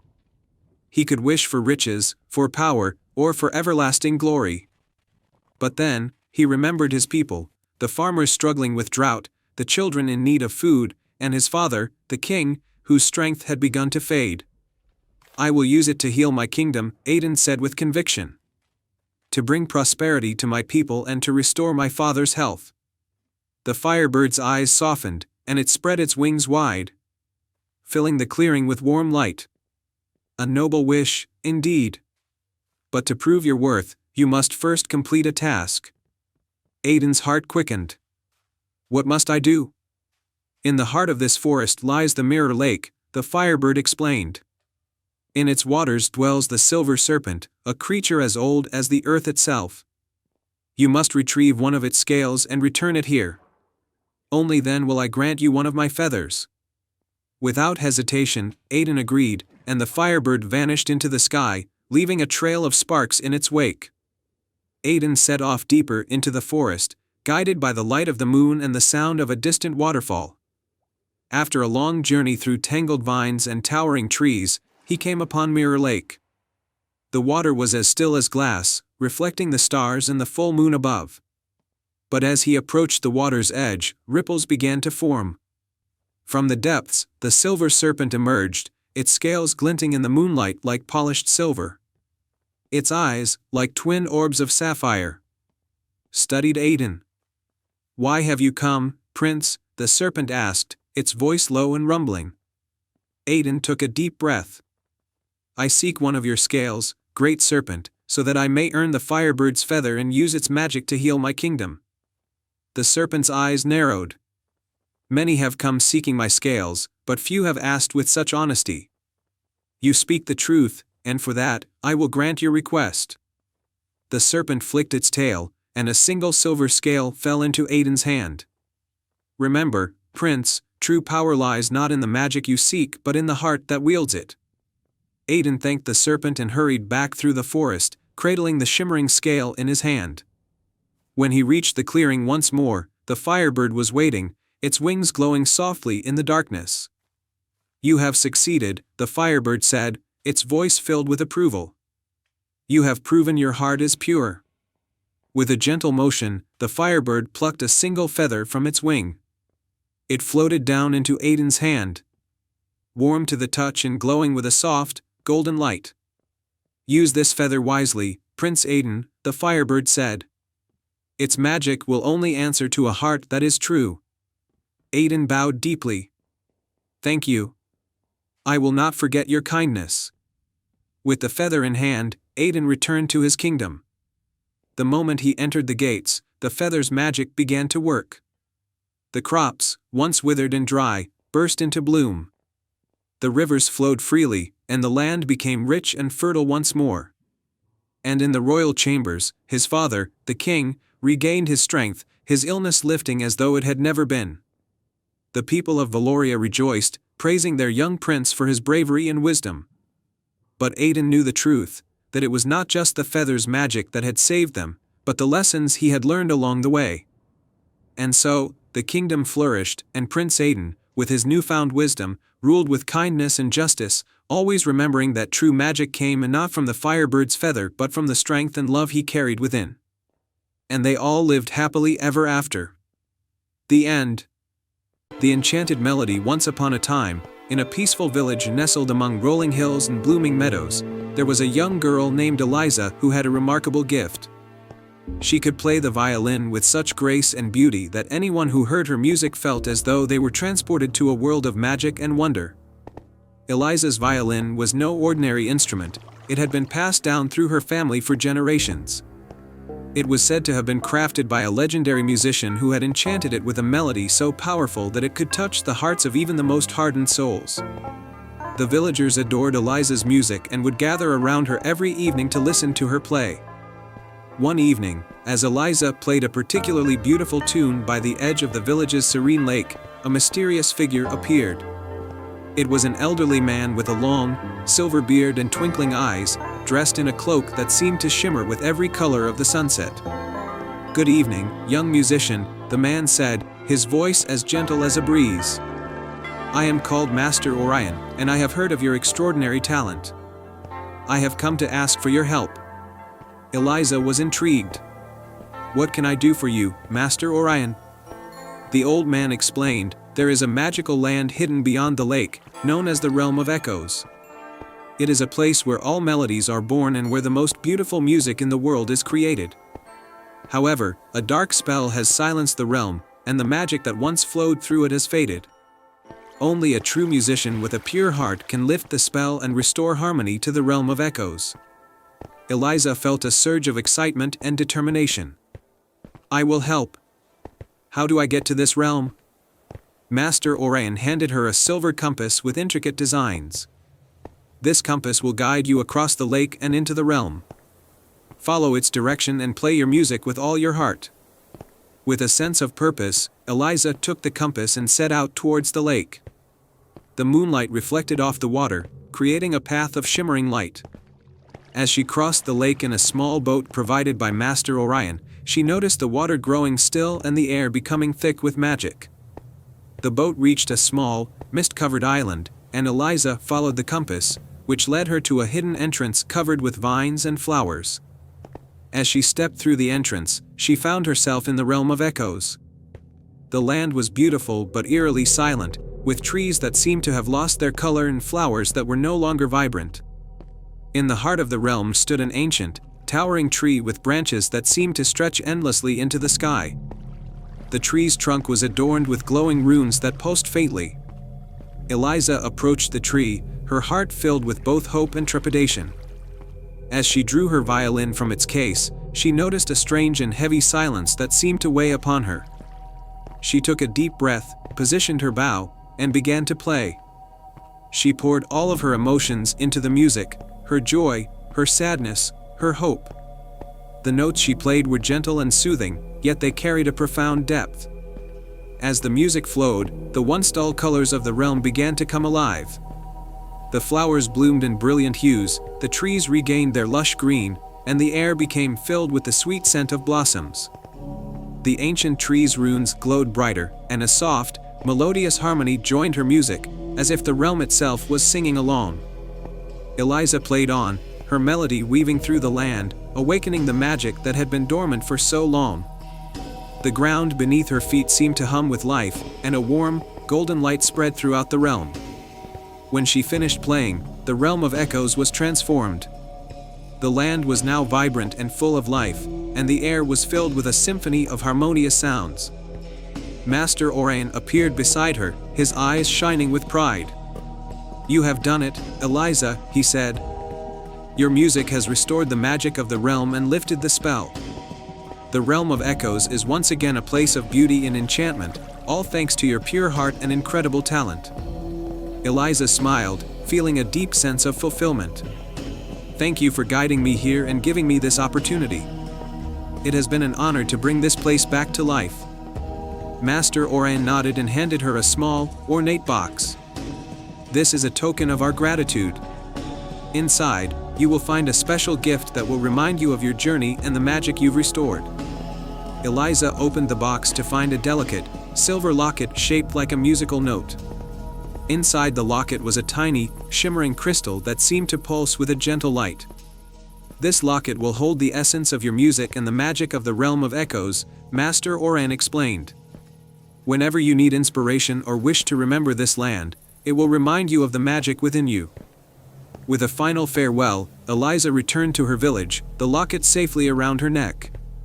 Her music continued to bring joy and wonder to the villagers, and the legend of her adventure became a cherished tale. The realm of echoes remained a magical place, hidden from view but forever touched by the melody of a kind-hearted musician. And so, Eliza lived happily ever after, her music forever resonating with the magic of the enchanted realm she had restored. I hope you enjoyed this fairy tale. Once upon a time, in a peaceful village nestled beside a shimmering lake, there lived a young girl named Lila. Lila had a kind heart and an adventurous spirit, always eager to explore the world beyond the village. The villagers often spoke of an old legend about a magical silver lantern hidden deep in the whispering forest. This lantern was said to grant one heartfelt wish to anyone who found it. One crisp autumn morning, Lila decided it was time to seek out the lantern and make a wish that could help her village. The villagers had been struggling with a harsh winter that had left them with very little food. Lila hoped that by finding the lantern, she could wish for an end to the harsh weather and bring prosperity to her home. She set off with a small satchel containing some food, a map she had drawn from old tales, and her faithful dog, Rusty. The whispering forest was known for its mysterious nature, with trees that seemed to whisper secrets and paths that changed as you walked them. As Lila ventured into the forest, she noticed the trees seemed to be watching her. Their leaves rustled softly, and their branches swayed as if guiding her way. Following her instincts and the gentle whispers of the trees, Lila navigated through the winding paths. After a while, she encountered a sparkling river that glowed with an ethereal light. The river was said to be enchanted, and crossing it was no easy feat. At the river's edge, Lila saw a rickety old bridge made of shimmering vines. It swayed precariously with each step. Rusty barked nervously, but Lila reassured him with a calm voice. She carefully crossed the bridge, one step at a time, focusing on her goal and using her balance and determination to keep steady. On the other side, Lila entered a meadow filled with glowing fireflies. The fireflies seemed to dance in patterns, creating a path of light that led her deeper into the forest. Lila followed the path, feeling a sense of excitement and hope. After a long journey, she arrived at a clearing where a large, ancient oak tree stood. Its trunk was gnarled and twisted, but at its base was a small, hidden door. Lila gently pushed the door open and found herself in a hidden grove bathed in moonlight. In the center of the grove stood the silver lantern, glowing with a soft, silver light. As she approached the lantern, Lila heard a gentle voice. "Welcome, brave traveler," it said. Lila turned to see a graceful, ethereal figure, an ancient guardian of the forest named Elowen. "I am Elowen, the guardian of the silver lantern. To earn its magic, you must complete 3 tasks that will test your heart." Lila nodded, her determination unwavering. "I am ready." Task 1, the Trial of Courage. The first task was to retrieve a golden feather from a high, enchanted tree guarded by a fierce but gentle phoenix. The phoenix was known for its fiery temper but was also a protector of the forest. Lila approached the tree with respect and courage. She spoke kindly to the phoenix, explaining her quest and her wish to help her village. Seeing her bravery and sincerity, the phoenix allowed her to take a feather from its plumage. Task 2, the Trial of Wisdom. The second task required Lila to solve a riddle posed by a wise old owl who lived in a hollowed-out tree. The riddle was intricate and required both cleverness and insight. Lila listened carefully to the owl's riddle and thought deeply about its meaning. After a moment, she answered correctly, impressing the owl with her wisdom. Task 3, the Trial of Kindness. The final task was to help a lost unicorn find its way back to its home. The unicorn had wandered away from its magical realm and was feeling frightened and alone. Lila comforted the unicorn with gentle words and guided it through the forest, using her kindness and compassion to reassure the unicorn.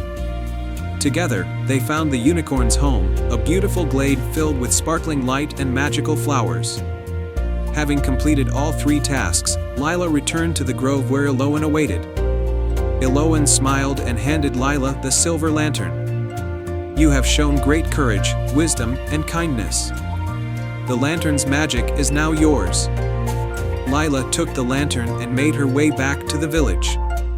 As she approached, she saw that the harsh winter was taking its toll on the villagers. With a hopeful heart, Lila held up the silver lantern and made her wish. "I wish for an end to the harsh winter and for prosperity and happiness to return to my village." The lantern's light grew brighter, and a warm, golden glow spread over the village. The snow began to melt, the fields started to bloom, and the villagers were filled with renewed hope and joy. The village thrived once more, with plenty of food and warmth. Lila's adventure became a cherished story in the village, a tale of bravery, wisdom, and kindness that inspired everyone. She continued to explore and help others, always carrying the memory of the silver lantern and the lessons she had learned. And so, under the bright, warm skies and amidst the blooming fields, the village flourished, and Lila's legacy of hope and kindness lived on. The end. Once upon a time, in a lush and verdant kingdom, there was a quaint village named Glimmering Pines. The village was renowned for its stunning night skies and the mysterious lanterns that floated above its rooftops each evening. These lanterns were said to be enchanted, guiding travelers and ensuring that no one was ever lost in the dark. In this village lived a young girl named Leora. Leora was known for her bright smile and an insatiable curiosity about the world beyond her village. Her greatest dream was to venture beyond the familiar hills and discover the wonders of the world. However, she was often held back by the fear of the unknown and the comfort of her home. One evening, as the sun dipped below the horizon and the lanterns began to glow softly, Leora sat by the window of her cozy cottage, gazing at the floating lights. Her grandmother had often told her stories about a legendary lantern of Leora, a magical lantern said to grant the deepest wish of its bearer. According to the tales, the lantern was hidden in a secret grove deep within the forest, only revealed to those who had a pure heart and a brave spirit. Determined to find the lantern and fulfill her dream of adventure, Leora decided to set out into the forest. She packed a small satchel with essentials, a loaf of bread, a flask of water, and a warm shawl, and, with a deep breath, ventured into the twilight. The forest was enchanting, with trees that whispered secrets and flowers that glowed faintly in the moonlight. Leora followed a path marked by glistening stones that seemed to beckon her forward. As she walked, the path twisted and turned, leading her deeper into the heart of the forest. After hours of wandering, Leora arrived at a clearing where a beautiful, ancient oak tree stood. Its branches were adorned with tiny, sparkling lights, and at its base was a silver pedestal holding an ornate lantern.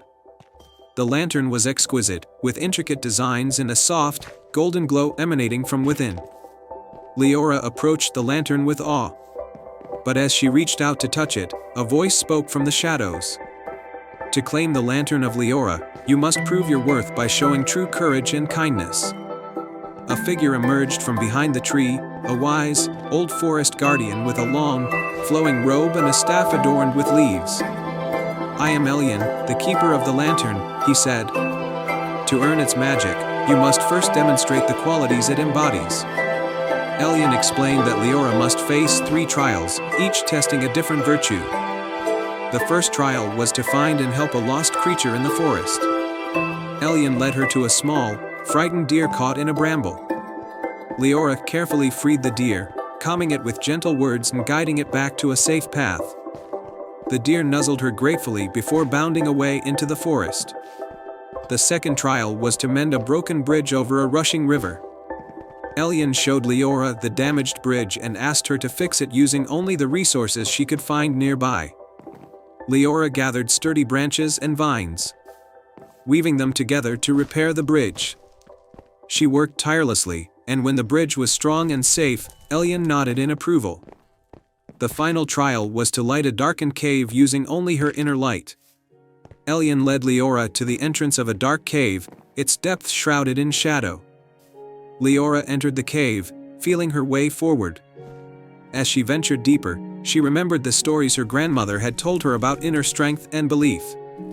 Summoning all her courage, she held the lantern high, focusing on her own inner light. The lantern's glow grew brighter, illuminating the cave with a warm, comforting light. When Leora emerged from the cave, Elian was waiting with a proud smile. "You have shown great courage, kindness, and inner strength. You are truly deserving of the lantern of Leora." Elian handed the lantern to Leora, and as she held it, she felt a surge of warmth and light. The lantern's glow seemed to merge with her own heart, filling her with a sense of purpose and adventure. "Take the lantern," Elian said, "and let it guide you on your journey. It will grant you the wisdom and courage to explore the world and fulfill your dreams." With the lantern in hand, Leora returned to her village. The villagers marveled at the lantern's light, which seemed to shine even brighter than before. Inspired by her bravery, they began to see the world through new eyes, embracing their own dreams and adventures. Leora used the lantern to guide her travels far beyond the village, discovering new lands and making many new friends along the way. She always remembered Elian's lessons, and her adventures became the stuff of legend. And so, the lantern of Leora continued to shine brightly, not only lighting the way for Leora but also inspiring others to seek their own paths and dreams, knowing that courage and kindness could light even the darkest corners of the world. Once upon a time, in a peaceful kingdom surrounded by rolling hills and sparkling rivers, there was a hidden grove known as the Enchanted Glade. This grove was said to be blessed with magical creatures and glowing flowers, but it was protected by a mysterious guardian who only appeared when someone with a pure heart sought its secrets. In this kingdom lived a young girl named Eloan.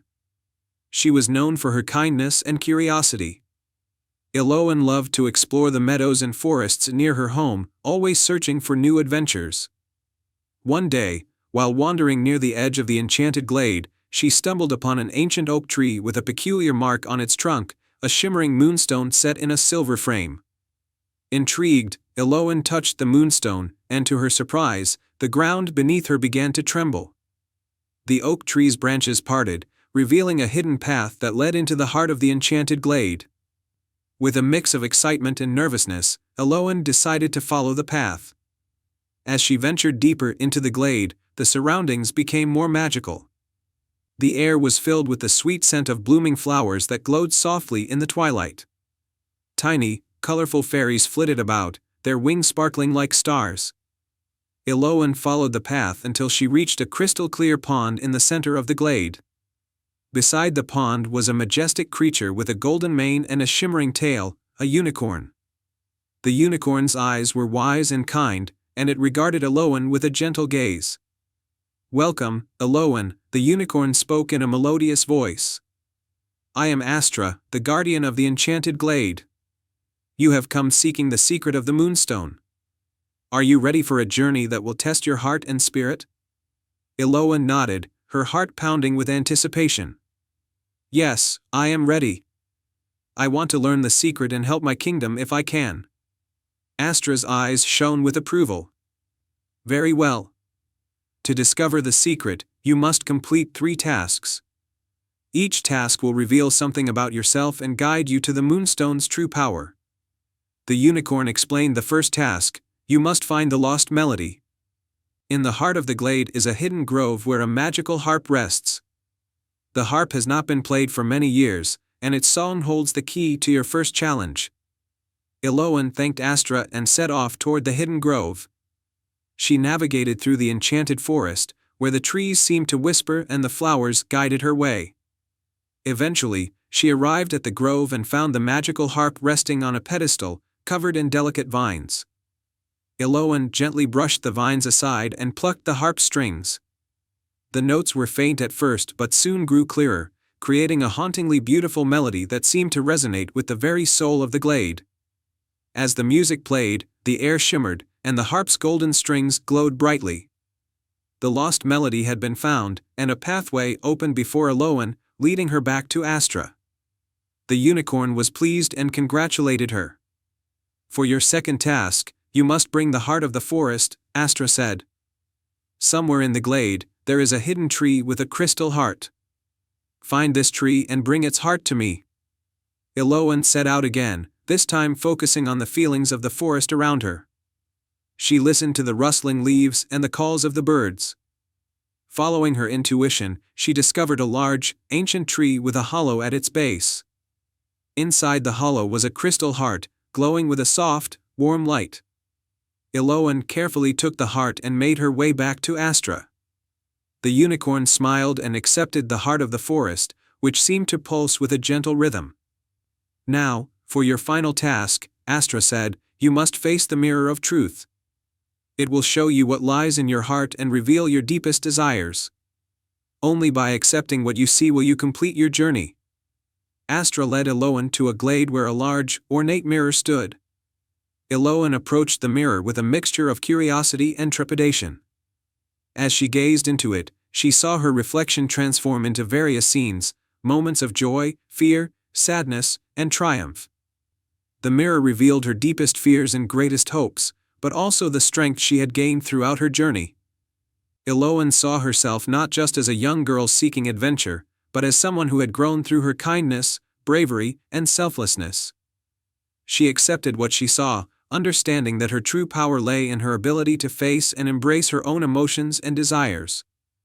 With a deep breath, she stepped away from the mirror.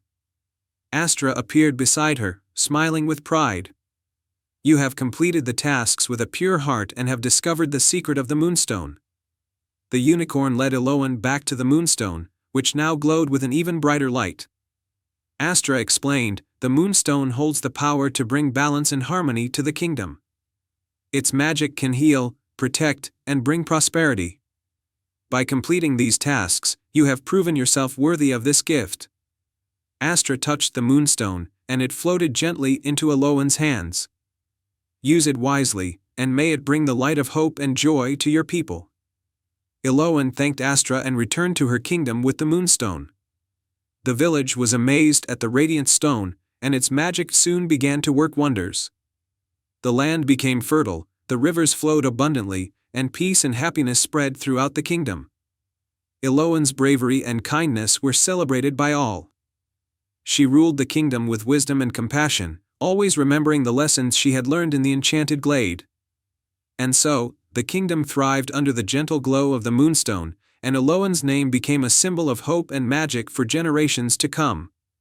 The end.